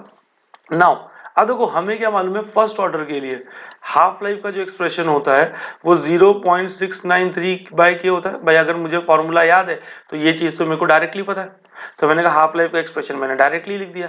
जैसे मैंने लिखा मैंने बोला इसको इक्वेशन 2। अब आप कुछ मत करिए, कंपेयर कर लीजिए दोनों को, कंपेयर 1 एंड 2। जैसे ही कंपेयर किया सो 99.9% और टी 50% हाफ लाइफ को लिख सकता हूं मैं, तो 2.303, सॉरी इसको क्यों लिखूं, मैं तो 6.909 उठा लूं भाई, जो रिजॉल्व करके आया है, तो 6.909 बाय के अपॉन 0.693 बाय के से के कट गया, देखो 0.69 में 10 मल्टीप्लाई करूंगा तो 6.9 बन जाएगा। तो यहां से मुझे क्लियरली नजर आ रहा है कि 99% रिएक्शन को खत्म होने में अप्रोक्सीमेटली 10 टाइम्स टाइम लगता है हाफ लाइफ के। तो यहां से ये मेरा आंसर आ गया, शो दैट हो गया कि नहीं। तो इस तरीके के क्वेश्चन आएंगे। अब देखो हाफ लाइफ के केस में तो मुझे एक्सप्रेशन पता था इसलिए मैंने डायरेक्टली लिख दिया। अब मतलब अगर हाफ लाइफ की जगह होता 90%, तो मैं फिर से क्या करता, अज्यूम कर लेता इनिशियल कंसेंट्रेशन 100, फाइनल कंसेंट्रेशन क्या हो जाती है 10, फिर से मैं T90 की इक्वेशन बना लेता जैसे T99 की बनाई है, फिर मैं उसको दोनों को कंपेयर कर देता, फिर दोनों को कंपेयर कर देता, तब भी मेरा आंसर जो भी रिलेशन उसके हिसाब से शो दैट करने को बोलता हो जाता। अब इसी के बाद एक नया क्वेश्चन देखो, एक क्वेश्चन और देखो, जैसे आपको बोला है a reaction follows second order kinetics. A reaction follows second order kinetics, और रिएक्शन कुछ x टू y जा रही है ऐसा दिया है, x टू y जा रही है बेटा ऐसा दे रखा है। तो reaction follow second order kinetics, how will rate be affected, how will rate be affected if concentration of reactant increased by 3 times। तो बताओ रेट किस तरीके से इफेक्ट होगी अगर मैं कॉन्सेंट्रेशन रिएक्टेंट की 3 गुना बढ़ा दूं। तो मैंने कहा क्या करें, तो सबसे पहली बात तो रिएक्शन लिखो। जैसे ही आपने रिएक्शन लिखा और आपको पता चले सेकंड ऑर्डर काइनेटिक्स फॉलो करती है, तो इसके हिसाब से इसका रेट लॉ क्या हो जाएगा, रेट इज इक्वल टू के एक्स, और पावर में आ जाएगा 2। पावर में 2 क्यों आएगा बच्चों, क्योंकि ऑर्डर हमें 2 दे रखा है, सेकंड ऑर्डर काइनेटिक्स का मतलब हमें भाई क्या दे रखा, ऑर्डर। ठीक है, अब हमें क्या मालूम है, इसको बोल दिया इक्वेशन 1। नाउ मैं क्या बोल सकता हूं कि concentration of x becomes 3 times हो रहा तो 3x। तो अगर मैं नई कॉन्सेंट्रेशन पे स्पीड निकालूं तो स्पीड चेंज हो जाएगी, कि कॉन्सेंट्रेशन के साथ स्पीड चेंज होती है। तो rate dash is equal to K 3x square, तो 3 का स्क्वायर क्या आ गया 9, so rate dash is equal to 9 K x square. अब के एक्स स्क्वायर क्या है बेटा, इनिशियल रेट है कि नहीं, तो यहां से क्लियरली मुझे पता चल रहा है कि कंसेंट्रेशन 3 टाइम्स करने पे मेरी जो रेट है वो इनिशियल से 9 टाइम्स बढ़ जाती है कि नहीं बढ़ जाती। ठीक है, तो मैं क्या बोलूंगा, on increasing concentration by 3 times rate increase by 9 times. Simple आ गया कि नहीं, बोलो सिंपल क्वेश्चन है, पक्की बात, वेरी गुड। आगे बढ़े, चलो आगे बढ़ गए। अब मान लो आपके पास एक क्वेश्चन ऐसा दे दिया, क्वेश्चन आपको ऐसा दे दिया, कैसा दे दिया, हाँ क्वेश्चन बोल दिया कि एक, आपको मैं बोलता हूं, ठीक है, a reaction is second order with respect to A and first order with respect to B, what will happen, what will happen to rate if concentration of A and B got doubled and halved respectively। एक simple question दिया मैंने, देखो आपको क्या बोल रहा है कि एक रिएक्शन है जो सेकंड ऑर्डर है ए के रेस्पेक्ट में और फर्स्ट ऑर्डर है बी के रेस्पेक्ट में, इसका मतलब उसके पास 2 रिएक्टेंट, एक ए और बी। तो जब ये आपको पर्टिकुलर किसी एक के रेस्पेक्ट में ऑर्डर दे रहा है, उसका मतलब वो इंडिविजुअली अल्फा और बीटा की बात कर रहा है। सो मान लो कि अगर इस रिएक्शन का मुझे सॉल्यूशन करना है, तो मैं जिस रिएक्शन की बात कर रहा है उसका रेट लॉ लिखना चाहूं, so rate is equal to K A और बी, 2 रिएक्टेंट, ए के रेस्पेक्ट में ऑर्डर क्या है 2 और बी के रेस्पेक्ट में 1। अब क्या हो रहा है, नाउ हमसे क्या बोला जा रहा है, नाउ एक मिनट, हाँ, now A becomes 2a and B की कॉन्सेंट्रेशन क्या हो रही है, b बिकम्स b/2, आधी हो रही है। हाउ, तो मैंने कहा नई कॉन्सेंट्रेशन को रख दूं तो नई स्पीड आएगी, तो मैंने कहा बिल्कुल, तो rate dash is equals to K 2a square और 1/2b, ये रख दूं। अब 2 का स्क्वायर क्या होगा बेटा 4, 2 का स्क्वायर क्या होगा 4, और 4 2 से कटेगा तो क्या आ जाएगा 2। तो rate dash is equals to 2 times K a की पावर 2 और b आ गया।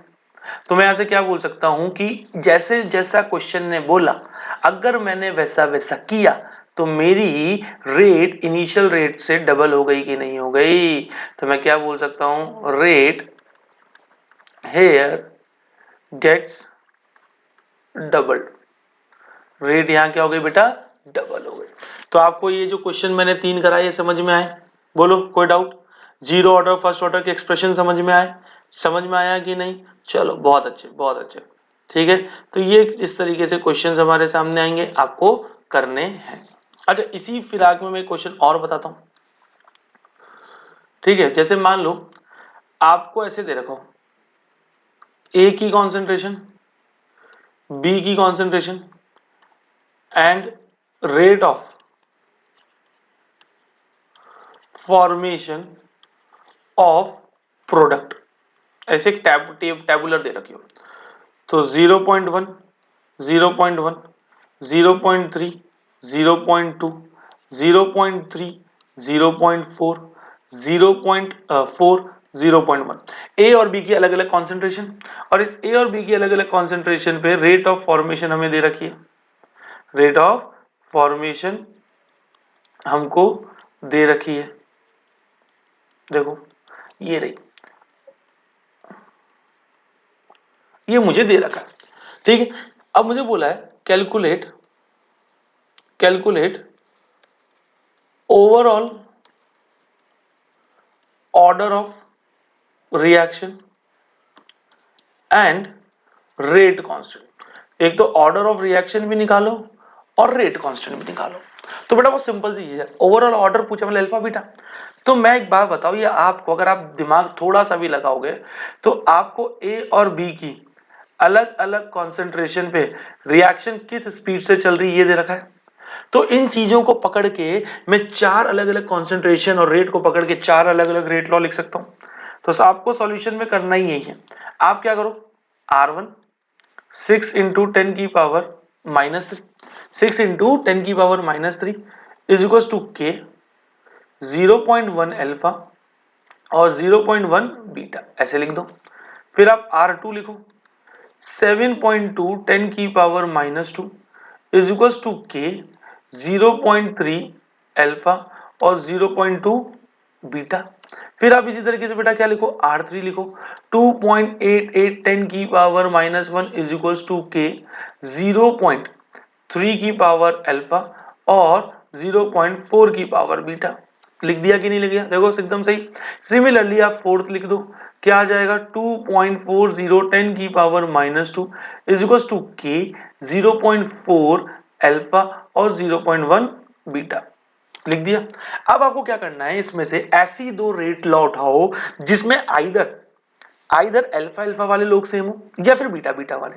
तो मैं अगर गौर फरमाऊं तो मुझे R2 और R3 में देखो 0.3 अल्फा 0.3 अल्फा सिमिलर सिमिलर लोग दिख रहे हैं, इनको कंपेयर कर लो। तो आप क्या करो, कंपेयर R2 एंड R3। तो जैसे ही कंपेयर करोगे LHS को LHS से डिवाइड कर दो, RHS को RHS से।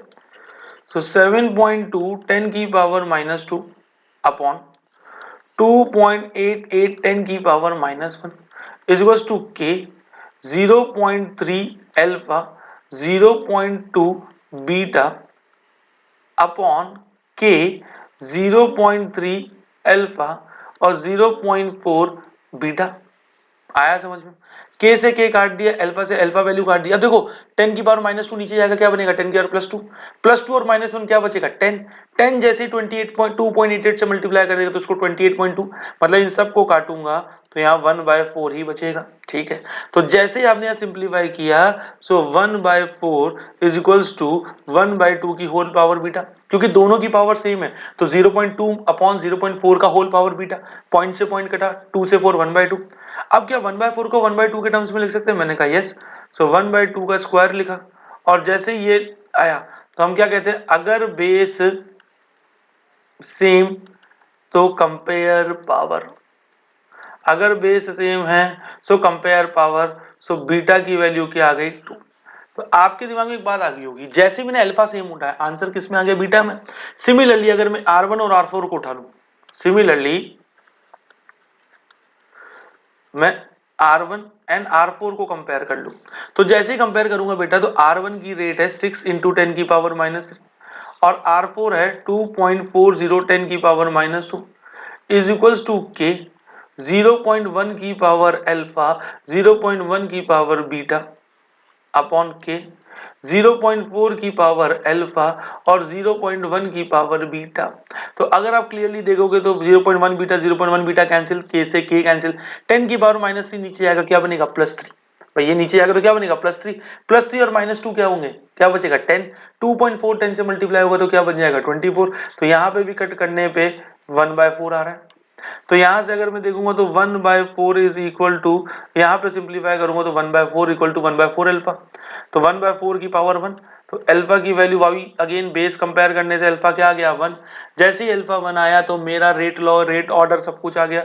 सो rate is equals to K A और बी की पावर 2।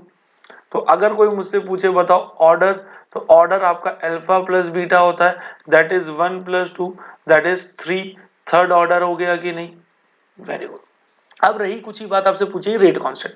तो अब आपको एक बात बताओ, अब आपको R1 पता है, मतलब रेट पता है, 0.1 की पावर अल्फा बीटा भी पता है, सिर्फ एक कोई भी एक इक्वेशन उठा लूं। तो मैंने कहा काम करते हैं, पिक इक्वेशन 1, आप इक्वेशन 1 उठा लो।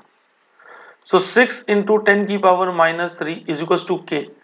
अब 0.1 की पावर अल्फा, अल्फा तो 1 है, तो 10 की पावर -1 और 0.1 की पावर बीटा, तो 10 की पावर -1 का होल स्क्वायर, -1 का होल स्क्वायर -2 और -1 -3 कट गया। तो k की वैल्यू क्या आ गई बेटा 6। अब क्योंकि थर्ड ऑर्डर है तो k की थर्ड यूनिट ऑर्डर की यूनिट लिखोगे, नहीं लिखोगे तो आधे मार्क्स यहाँ पे जा सकते होंगे और चले जाएंगे। तो ये आपके पास देखो आंसर आ गया। तो जब टेबुलर फॉर्म में क्वेश्चन आए, इस तरीके से आपके पास क्वेश्चन आए, तो कैसे बोर्ड में अटेम्प्ट करना है मैंने आपको सिंपल लेवल में बता दिया। यहाँ तक कोई डाउट? पक्की बात है, श्योर? तो इसी के साथ एलिमेंट्री कॉम्प्लेक्स रिएक्शन पे आगे बढ़ जाए, पक्का? चलो बढ़ते हैं उन पे आगे। चलो, तो अब टाइप्स ऑफ केमिकल रिएक्शन, क्योंकि उसी के अंदर एलिमेंट्री कॉम्प्लेक्स रिएक्शन आएगा। तो सबसे पहले अगर हम बात करते हैं बेटा किसकी, एलिमेंट्री रिएक्शन, किसकी बात करूं मैं, एलिमेंट्री रिएक्शन। सो एलिमेंट्री रिएक्शन क्या होता है? एलिमेंट्री रिएक्शन की अगर हम बात करें तो एलिमेंट्री रिएक्शन क्या होता है बच्चों? एलिमेंट्री रिएक्शन होता है कि ऐसी रिएक्शन सर जहां रिएक्टेंट एक बार में जितना रिएक्ट करना हुआ करेगा और फाइनल प्रोडक्ट दे देगा, मतलब in short single step reaction. तो बिल्कुल, तो मैं क्या बोल सकता हूं, such reaction where reactant react in a single go to give final product। समझ रहे हो? such reaction where reactant react in a single go to give final product comma known as elementary reaction। क्या बोलेंगे? Elementary reaction. और इसी elementary reaction को प्यार से हम क्या कहते हैं, सिंगल स्टेप रिएक्शन। अब इसको ध्यान से समझना बेटा, क्योंकि क्वेश्चन में जब तक एलिमेंट्री के बारे में नहीं जिक्र किया हो, इसके कॉन्सेप्ट्स को सोचना ही नहीं है। अब यहाँ पे खास बात क्या है, तो मान लो अगर आपके पास कोई रिएक्शन है कि N1 moles of A N2 moles of B से रिएक्ट करके M1 मोल्स ऑफ C और M2 मोल्स ऑफ D बना रहा है। तो यहां पर अगर मैंने बोला रेट लॉ लिखो, तो रेट इज इक्वल्स टू के और रिएक्टेंट की कॉन्सेंट्रेशन ए और बी। और अभी तक हम क्या करते हैं, हमें रेट लॉ ने बताया कि कभी भी स्टोइकियोमेट्रिक कोफिशिएंट को पावर में नहीं लगाना, but elementary reaction is the only case जहां पे स्टोइकियोमेट्रिक कोफिशिएंट ही पावर में आते हैं, कोई अल्फा बीटा नहीं। तो यहां पर अगर कोई पूछे ऑर्डर क्या है, तो आप बोलोगे N1 plus N2 that is sum of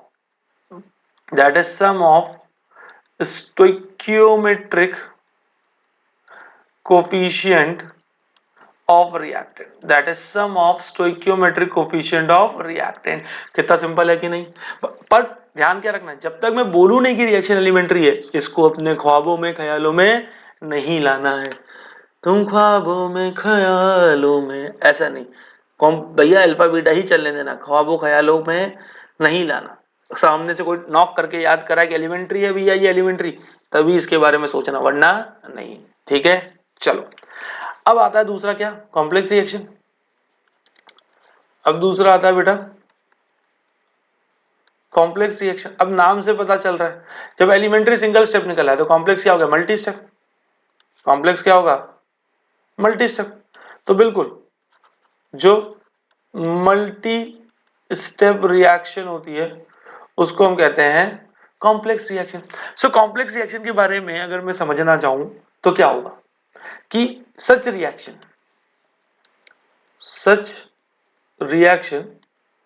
in which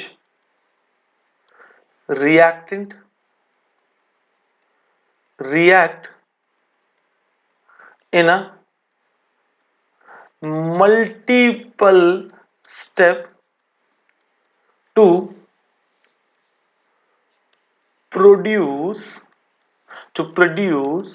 final product, उसी को अपन क्या बोलेंगे बेटा, कॉम्प्लेक्स रिएक्शन। क्या बोल देंगे, कॉम्प्लेक्स रिएक्शन बोल देंगे। जैसे मान लो एक स्टेप 1 है कि NO2 मॉलिक्यूल जब NO2 मॉलिक्यूल से रिएक्ट करेगा तब जाके NO3 प्लस CO बनाएगा।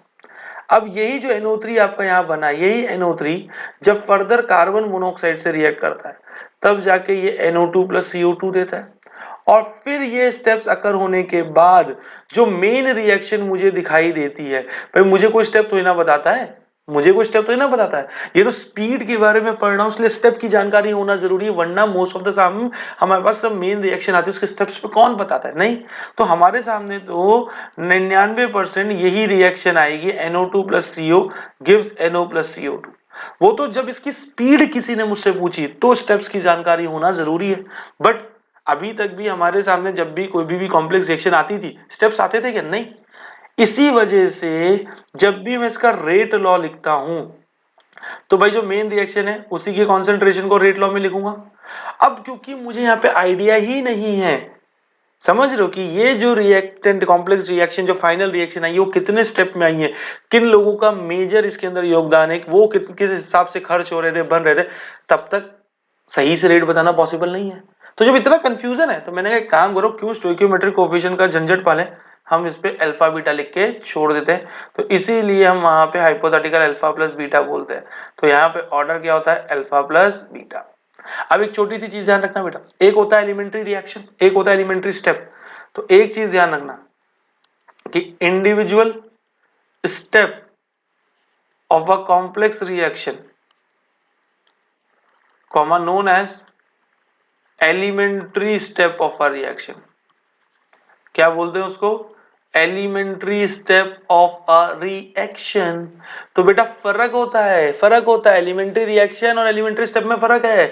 एलिमेंट्री रिएक्शन अपने आप में, एलिमेंट्री स्टेप कॉम्प्लेक्स रिएक्शन की जो इंडिविजुअल स्टेप्स है उनको कहते हैं। आया समझ में। अब इसी के साथ भयानक भैया, यहां से असर्शन रीजन, यहां से स्टेटमेंट करेक्ट, यहां से डिफरेंस बिटवीन ऑर्डर सब पूछा जा सकता है। So that topic is molecularity, that topic is molecularity of a reaction. So molecularity के बारे में एक बात दिमाग में बस जाए जितनी जल्दी बढ़िया है कि मॉलिक्यूलैरिटी सिर्फ और सिर्फ एलिमेंट्री रिएक्शन के लिए होती है। मॉलिक्यूलैरिटी सिर्फ और सिर्फ एलिमेंट्री रिएक्शन के लिए होती है, कॉम्प्लेक्स रिएक्शन का इसमें कोई लेना देना नहीं है, ठीक है। तो मॉलिक्यूलैरिटी क्या होती है, the total number of reacting species present in a rate law, the total number of reacting species present in a गलती, not rate law, in elementary reaction हो जाती है भाई, सुबह से शाम तक जब पढ़ाते हैं आगे पीछे शब्द निकल जाते हैं। In elementary reaction, so the total number of reactive species present in elementary reaction comma known as molecularity of a reaction, known as molecularity of a reaction। क्या कहते हैं, molecularity of reaction, ठीक है। अब जैसे देखो मान लो 2HI gives H2 plus I2, ये है। अब मैं बोल रहा हूं ये एक एलिमेंट्री रिएक्शन है। अगर ये एक एलिमेंट्री रिएक्शन है तो अभी यहाँ पे कितने रिएक्टिंग स्पीशीज हैं, HI के 2 हैं कि नहीं है, तो रिएक्टेंट स्पीशीज क्योंकि यहाँ पर दो हैं तो मैं इसको बोलूंगा बायमॉलिक्यूलर। क्या बोलूंगा? बायमॉलिक्यूलर। अगर इसी तरीके से रिएक्टेंट स्पीशीज एक ही होता तो क्या बोलता? यूनिमॉलिक्यूलर। और रिएक्टेंट स्पीशीज अगर तीन होगा तो क्या बोलूंगा? ट्राइमॉलिक्यूलर। क्या बोलूंगा? ट्राइमॉलिक्यूलर। तो अगर आप एक ध्यान से देखोगे तो जो स्टोइकियोमेट्रिक कोफिशिएंट होगा उसी का सम ही मॉलिक्यूलरिटी होगा। और एलिमेंट्री रिएक्शन के लिए मॉलिक्यूलरिटी डिफाइन हो रही है तो stoichiometric sum of coefficient of reactant ही तो ऑर्डर भी होता है। तो हम क्या बोल सकते हैं? For elementary reaction,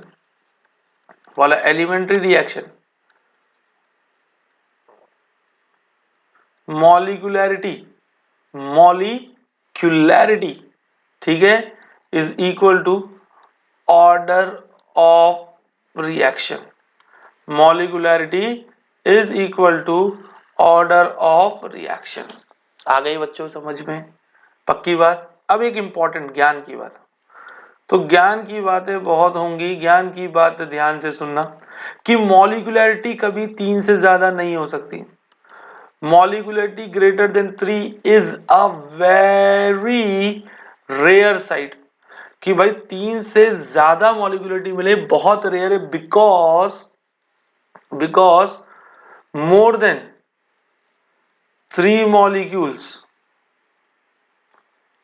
colliding together is very rare. क्योंकि भैया एक साथ 3 से ज्यादा मॉलिक्यूल्स का एक साथ टकराना बहुत रेयर होता है।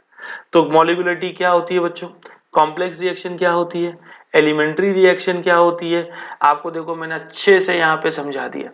तो अब अपन आगे मूव करेंगे और अब यही जो कॉम्प्लेक्स रिएक्शन का जो ऑर्डर है जो हम उम्मीद करते हैं कि हमें एक्सपेरिमेंटली दे दिया जाए, अगर वही एक्सपेरिमेंटल डाटा हमसे कैलकुलेट कराया जाए तो कैसे होगा? तो अब अपन बढ़ेंगे किसकी तरफ? ऑर्डर ऑफ कॉम्प्लेक्स रिएक्शन की तरफ। तो एक छोटी सी बात ध्यान रखिए, जब भी ऑर्डर ऑफ कॉम्प्लेक्स रिएक्शन पूछा हो तो वो जो भी रिएक्शन है वो कितने स्टेप्स में हो रही है। जैसे मान लो NO2 plus NO2 gives NO3 plus एक बार NO2 NO।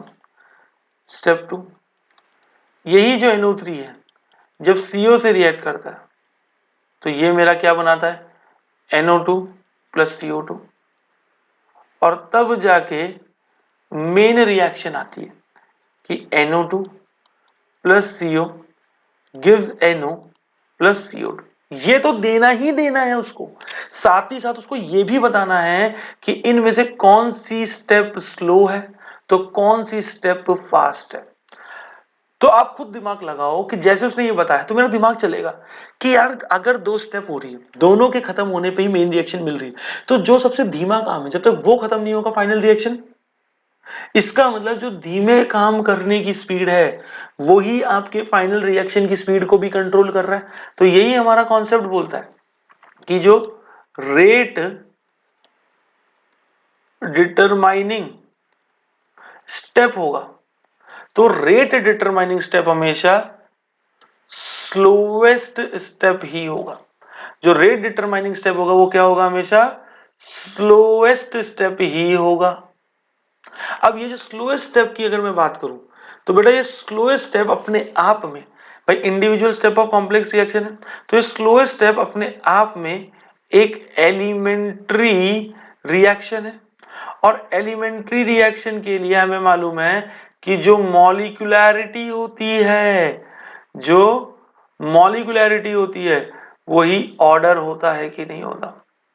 वही ऑर्डर ऑफ रिएक्शन होता है। तो अगर यही कॉन्सेप्ट आप वहां पे लगा दो ऊपर क्वेश्चन में जो दे रखा है तो आपने कहा अच्छा स्लो स्टेप ये यहां मॉलिक्यूलरिटी कितनी है? एक NO2 का मॉलिक्यूल दूसरे NO2 के मॉलिक्यूल से रिएक्ट कर रहा है तो स्टोइकियोमेट्रिक कोएफिशिएंट का सम कितना आया? 2। मॉलिक्यूलरिटी है 2 तो ऑर्डर भी 2 हो गया।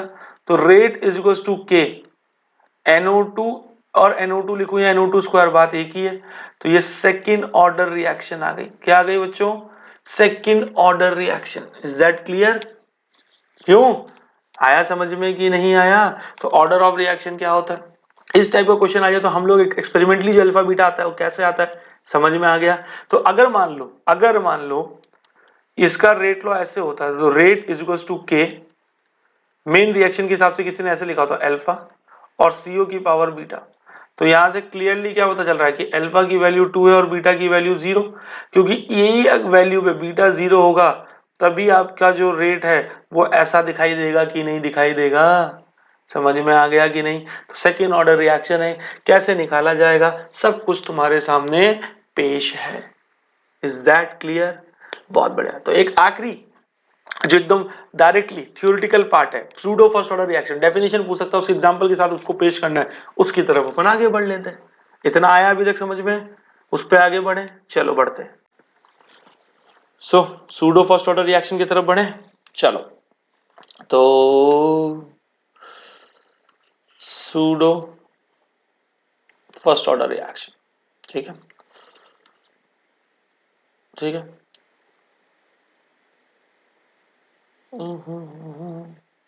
स्पेलिंग ही भूल गए हम तो सूडो फर्स्ट ऑर्डर रिएक्शन। तो बेटा सूडो फर्स्ट ऑर्डर रिएक्शन की अगर मैं बात करूं तो क्या होता है, तो देखो ध्यान से समझना कि रिएक्शन होती किसी और ऑर्डर की है, काम फर्स्ट ऑर्डर की तरह करती है, simple. Such reaction which is of different order but behave as first order,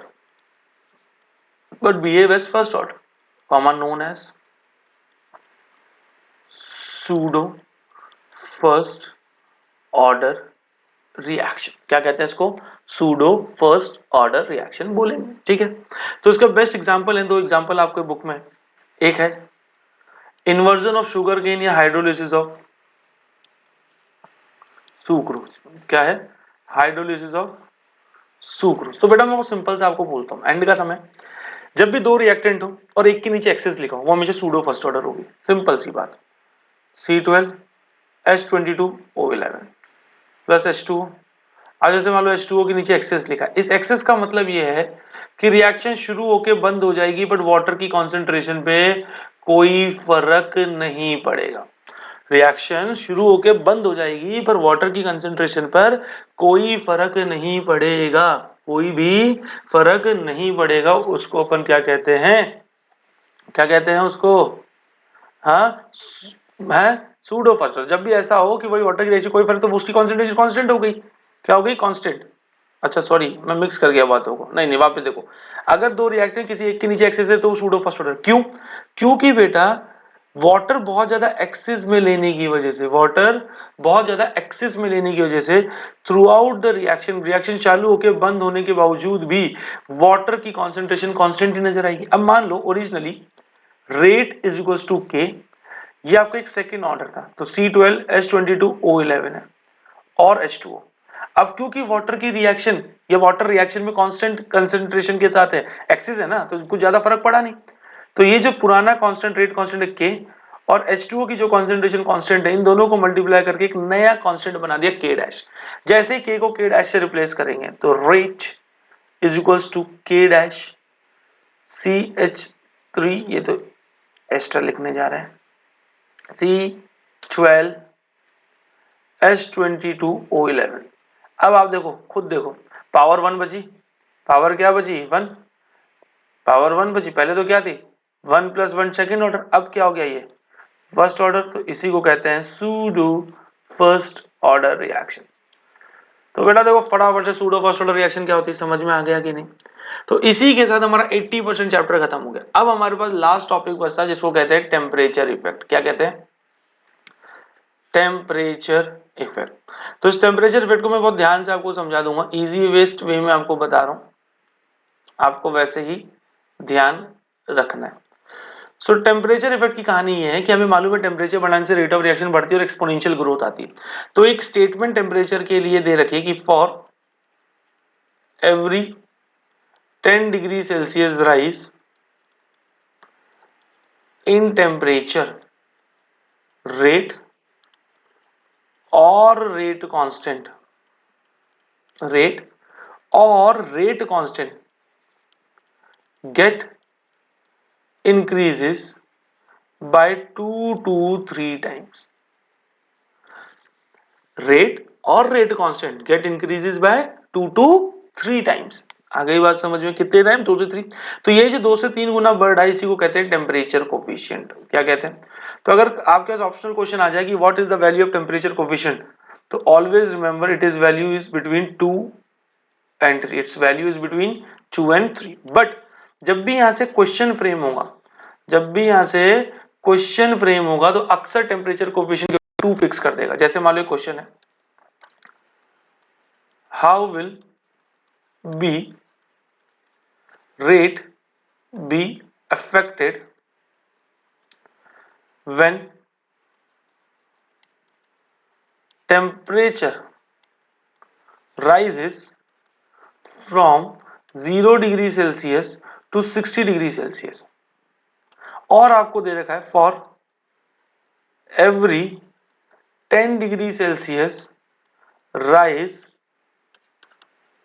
in temperature, for every 10 degree Celsius rise in temperature, for every 10 degree Celsius rise in temperature rate gets doubled. तो temperature coefficient की value 2 fix कर दी। तो बहुत simple सी चीज है, आपको simple क्या करना है, या तो दो तरीके करने के। भाई 0 डिग्री सेल्सियस पे मान लो आर, तो 10 डिग्री सेल्सियस पे क्या हो जाएगी? Double 2 are. 10 से 20 गए तो 2 आर का डबल 4 आर, 20 से 30 गए तो 4 आर का डबल 8 आर, 30 से 40 गए तो 8 आर का डबल 16 आर, 40 से 50 गए तो 16 का डबल 32, और 50 से 60 गए तो 32 का डबल 64। ऐसे आंसर आ गया। या फिर आप सिंपल करो, R2 by R1 is equals to mu delta T by 10। अब R2 is equals to mu की वैल्यू 2, क्योंकि टेम्परेचर क्या हो रहा है? डबल, और रेट कांस्टेंट या रेट डबल हो रही है। डेल्टा टी 0 से 60 डिग्री जा रहा है, तो difference in temperature 60 divided by 10, तो 2 की पावर 6 कितना होता है? 64। तो R2 बिकम 64 टाइम्स R1। तो अगर मैं टेम्परेचर 0 से 60 डिग्री सेल्सियस बढ़ाता हूं और अगर हर 10 डिग्री पे रेट डबल हो रही है तो आपकी स्पीड 64 टाइम्स तक बढ़ जाएगी। Do you get it? एक तो ये। बट अगर टेम्परेचर में 2 केल्विन 5 केल्विन इस तरीके का चेंज हो, तो इन चेंजेस के लिए ही अरहेनियस बाबू आए, और अरहेनियस बाबू ने क्या दी? अपनी अरहेनियस इक्वेशन। क्या दी अरहेनियस बाबू ने? Arrhenius equation. ठीक है बेटा। तो जो अरहेनियस इक्वेशन है वो क्या है? K is equals to A e minus E A by R T. Arrhenius equation ये होती है। अरहेनियस इक्वेशन ये है, जहां पे हमें क्या मालूम है? K क्या है? Rate constant. ठीक है बेटा। A क्या है? ध्यान से पूछो, ये भी ऑप्शन में पूछ लिया गया है, प्री एक्सपोनेंशियल फैक्टर। ए क्या है? Pre exponential factor. आगे बात समझ में? ए क्या है? प्री एक्सपोनेंशियल फैक्टर है। ठीक है। ई क्या है? Activation energy. Activation energy. R है बेटा गैस कांस्टेंट, और टी आपका टेम्परेचर है। और गैस कांस्टेंट की वैल्यू यहाँ पे 8.314 joule kelvin inverse mole inverse होगी। ठीक है। ये तो भैया सिंबल्स बता रहे हैं कौन किसको डिनोट कर रहा है, बट एक्चुअल में अरेनियस भाई साहब कहना क्या चाहते हैं? तो अरेनियस भाई साहब ने ये बोला कि अगर आपके रिएक्टेंट को रिएक्ट करके प्रोडक्ट बनाना है तो रिएक्टेंट शुड फॉलो 2 स्टेप्स। एक जिसमें से है इंटरमीडिएट स्टेज, एक क्या है? Intermediate stage. तो इंटरमीडिएट स्टेज आप ऐसे समझो, जैसे मान लो H2 रिएक्टेंट है, ये I2 से रिएक्ट कर रहा है। ठीक है बच्चों। तो ये क्या बना रहा है? 2HI। तो आप क्लियरली यहां से देख पाओगे कि भाई हाइड्रोजन हाइड्रोजन का पुराना बॉन्ड टूटेगा, आयोडीन आयोडीन का पुराना बॉन्ड टूटेगा, तब जाके हाइड्रोजन और आयोडीन में नए बॉन्ड बनेंगे। तो यही जब पुराने बॉन्ड टूट के नए बॉन्ड बन रहे होते हैं तो एक टाइम आता है जब पुराना बॉन्ड टूटने की कगार पे और नया बॉन्ड बनना स्टार्ट हो गया, पुराना बॉन्ड टूटने की कगार पे नया बॉन्ड बनना स्टार्ट हो गया। तो ये जो कंप्लीट रिएक्टेंट मॉलिक्यूल एक साथ सारे आके जुड़ गए फाइनल प्रोडक्ट बनने से पहले, इसी को कहते हैं इंटरमीडिएट स्टेज। और ये हाईली अनस्टेबल होती है, मतलब फ्रैक्शन ऑफ मिली सेकेंड के लिए आकर होती है। अब जैसे इंटरमीडिएट स्टेज आएगा उसके बाद प्रोडक्ट अपने आप बनेगा, बट इंटरमीडिएट स्टेज बनाने के लिए आपको कोई ना कोई एनर्जी देनी पड़ती है, और वही एनर्जी कहलाती है एक्टिवेशन एनर्जी। ये सिंपल बोलूं, एक्टिवेशन एनर्जी देने के बाद इंटरमीडिएट स्टेज बनेगा और उसी इंटरमीडिएट स्टेज का प्रोडक्ट बनना एक्टिवेट होगा, इसीलिए कहते हैं एक्टिवेशन एनर्जी। अब देखो इस एक्टिवेशन एनर्जी को अच्छे से समझाता हूं, ध्यान से समझना।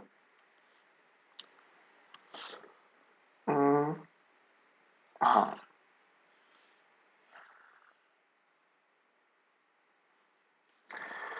एक मिनट,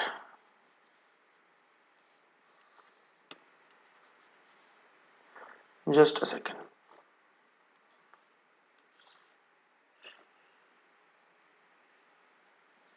ठीक है, देखो मान लो इधर आपकी पोटेंशियल एनर्जी है, इधर आपके पास रिएक्शन कोऑर्डिनेट है। ठीक है, इधर आपके पास रिएक्शन कोऑर्डिनेट है। ठीक है, तो देखो मान लो ये आपका मैं ऐसे एक पहाड़ बना रहा हूं। ठीक है, अब आपकी बॉल मान लो यहां रखी है, क्या ये बॉल अपने आप यहां आ जाएगी? आप बोलोगे नहीं, क्यों?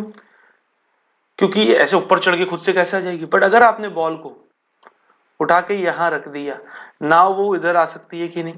तो यही आपका क्या हो गया बेटा, यही कहानी है रिएक्टेंट, और यही आपका प्रोडक्ट। तो रिएक्टेंट भी खुद से प्रोडक्ट नहीं बनाना, रिएक्टेंट को भी एक कुछ सफिशिएंट एनर्जी देनी पड़ती है जिससे वो क्या बना दे, इंटरमीडिएट स्टेज। और यही जो एनर्जी मैं देता हूं रिएक्टेंट को कि वो इंटरमीडिएट स्टेज बना दे, उसी को मैं एक्टिवेशन एनर्जी या फिर फॉरवर्ड एनर्जी कहता हूं। दूसरा, टोटल एनर्जी का जो एक्सचेंज है प्रोडक्ट और रिएक्टेंट के बीच में, इसी को मैं क्या कहता हूं, डेल्टा एच। और ये प्रोडक्ट की हीट माइनस रिएक्टेंट की हीट के बराबर होता है। और अगर प्रोडक्ट को इतनी एनर्जी वापस दे दी तो बॉल वापस से पीक पे पहुंच के रिएक्टेंट की तरफ चल जाएगी, रिएक्शन बैकवर्ड चल गई तो उसको कहते हैं बैकवर्ड एनर्जी। क्या कहते हैं? Backward energy. आई होप समझ में आया होगा इंटरमीडिएट स्टेज एक्टिवेशन एनर्जी। तो मान लो कि अगर आपके पास कोई ना कोई एनर्जीज यहाँ पे मार्क्ड हो, तो कौन सा गैप किसको डिनोट कर रहा है वो बता सकते हो कि नहीं? इतना सा ध्यान रखना। चलो आगे बढ़ते हैं। अब आगे आता है हमारे पास काइनेटिक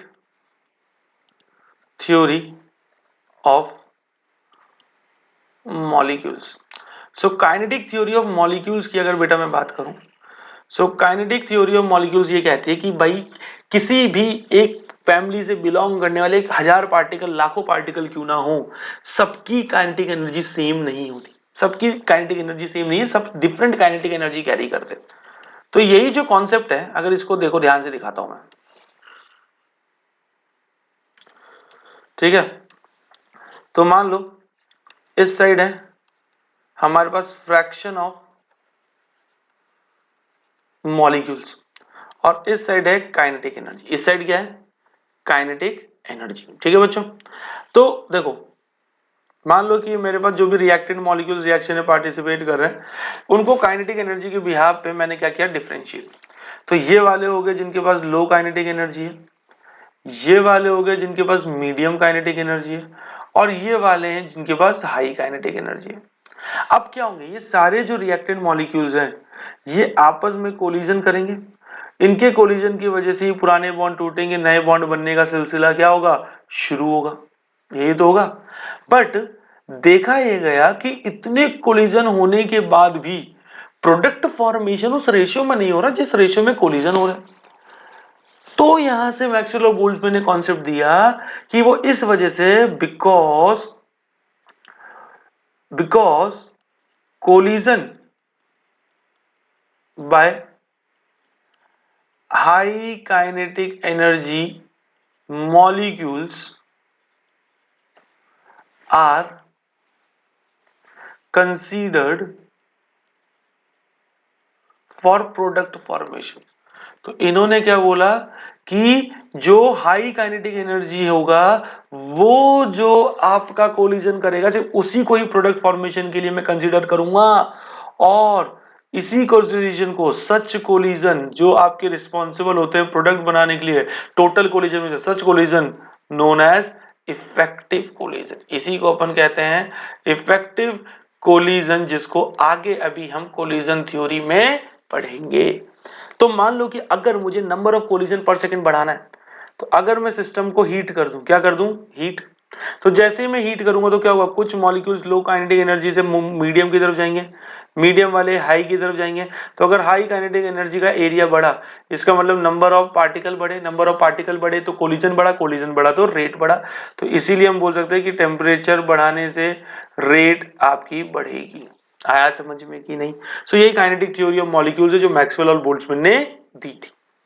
ठीक है, इसके बाद यही जो अरेनियस इक्वेशन आपके सामने है, अगर मैं इसको सिंप्लीफाई कर दूं, जो आपको फॉर्मूले में यूजेबल बना दे, जो आपको थोड़ा सा रिलेटेबल बना दे, क्या बना दे, रिलेटेबल, तो आपको ध्यान रखना है। ठीक है, तो देखो अरेनियस इक्वेशन के अंदर तो मैं बोल सकता हूं एट टेम्परेचर T1 मेरा रेट कांस्टेंट K1 है, एंड एट टेम्परेचर T2 मेरा रेट कांस्टेंट K2 है। तो आप सिंपल सा ध्यान रखना, log K1 is equals to log A minus EA upon 2.303 R T1, और log K2 is equals to log A minus EA upon 2.303 R T2। यही है। तो अगर मैं दोनों को सब्ट्रैक्ट करूं तो ध्यान से देखना, मेरी फाइनल इक्वेशन आती है log K2 by K1 is equals to EA upon 2.303 R T2 minus T1 upon T1 into T2। और एक बात हमेशा ध्यान रखना, मैं यहाँ पे T2 को हमेशा T1 से बड़ा मान रहा हूं। ठीक है, T2 को हमेशा T1 से बड़ा मैं यहाँ पर मान रहा हूं। आ गई बात समझ में? अब देखो ध्यान से, ये जो इक्वेशन बनी, इस इक्वेशन से पहले इसको अगर मैं एक सिंगल इक्वेशन में देखूं, so ln K is equal to ln A minus EA by RT, एक single temperature single rate constant. और इसी को अगर मैं लॉग के टर्म्स में लिखूं तो log है, log के इज इक्वल टू log है माइनस EA अपॉन 2.303 RT।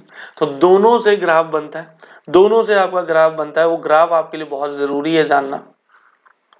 ठीक है, तो ध्यान से देखना, तो ये ग्राफ है ln के, ये ग्राफ है ln के वर्सेस 1/t। ठीक है, इन वाई इंटरसेप्ट ln है, स्लोप नेगेटिव है, तो m की वैल्यू माइनस EA बाय R हो गई। ऐसे ही अगर मैं इसके लिए बनाऊं,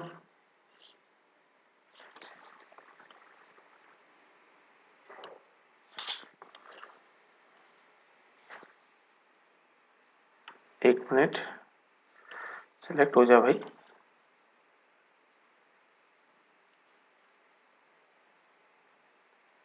ठीक है, यहां बनाऊं तो यहाँ मेरा क्या होगा, लॉग के, यहाँ होगा मेरा 1/t, अगेन मेरा स्लोप नेगेटिव है, y इंटरसेप्ट होगा मेरा लॉग है, और जो स्लोप होगा वो माइनस EA बाय 2.303 R होगा।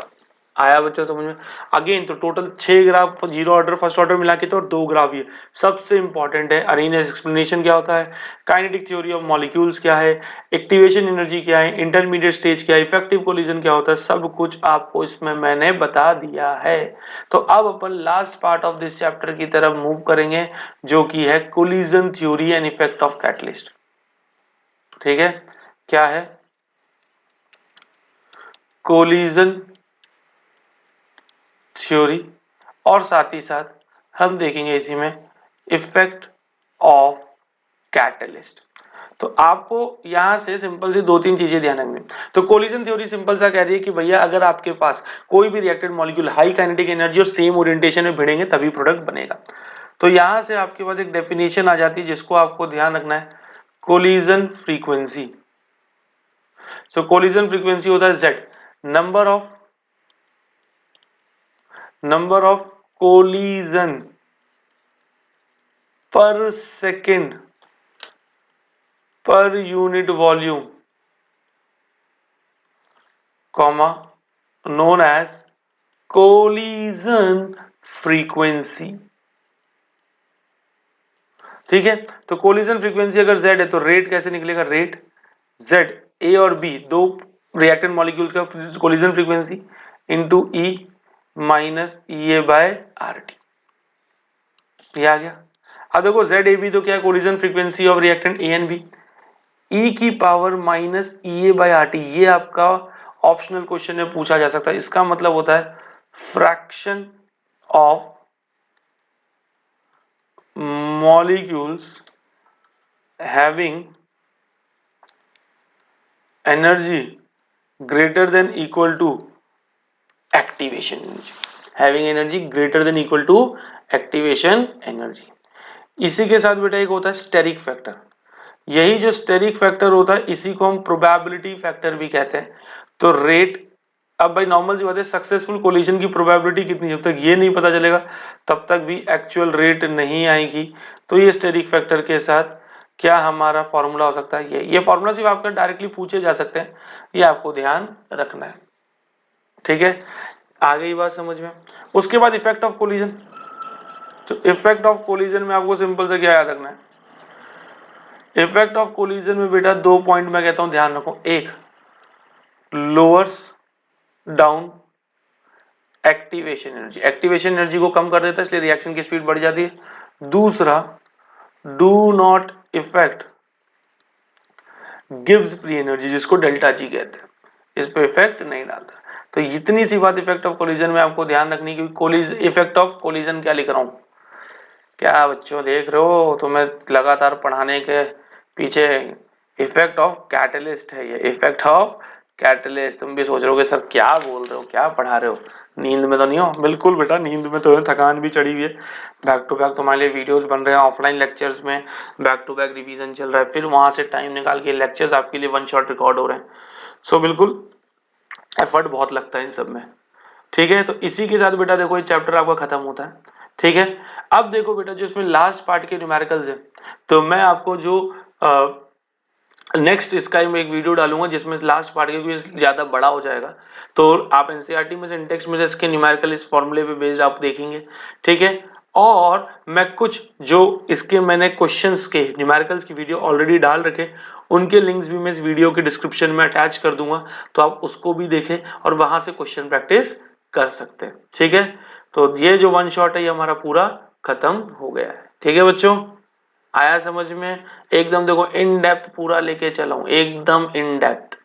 ठीक है, तो इसी के साथ अपनी तैयारी करो, रिवाइज करो इस पूरे चैप्टर को, वन शॉट को। ठीक है, फिर इसके बाद अपन एक नए चैप्टर के वन शॉट के साथ मिलेंगे। ठीक है, आगे बात समझ में। और कल रात को, कल नहीं 26 को मैं आपको रात को कुछ सेलेक्टेड 25 to 30 क्वेश्चंस का सेट लेके आऊंगा, जिसको एंड मोमेंट पे रिवाइज करने से आपका लगभग पेपर तुम 100%, मतलब मैं जहां तक मान के चल रहा हूं 30 में से 20+ क्वेश्चंस आपके एज इट इज आएंगे ही आएंगे, 100% आएंगे ही आएंगे। उससे मिलते जुलते सब्जेक्ट टॉपिक से आए, उसी से रिलेटेड आए, न्यूमेरिकल वैल्यू आगे पीछे हो सकती है, that is another case, but उसी से मिलते जुलते आएंगे। सो तब तक के लिए वन शॉट को एंजॉय करो, अच्छे से एनसीईआरटी के क्वेश्चन इसके बाद लगाओ, और इस चैप्टर का भी बोरिया बिस्तर बंद करके नेक्स्ट चैप्टर पे आगे बढ़ जाओ।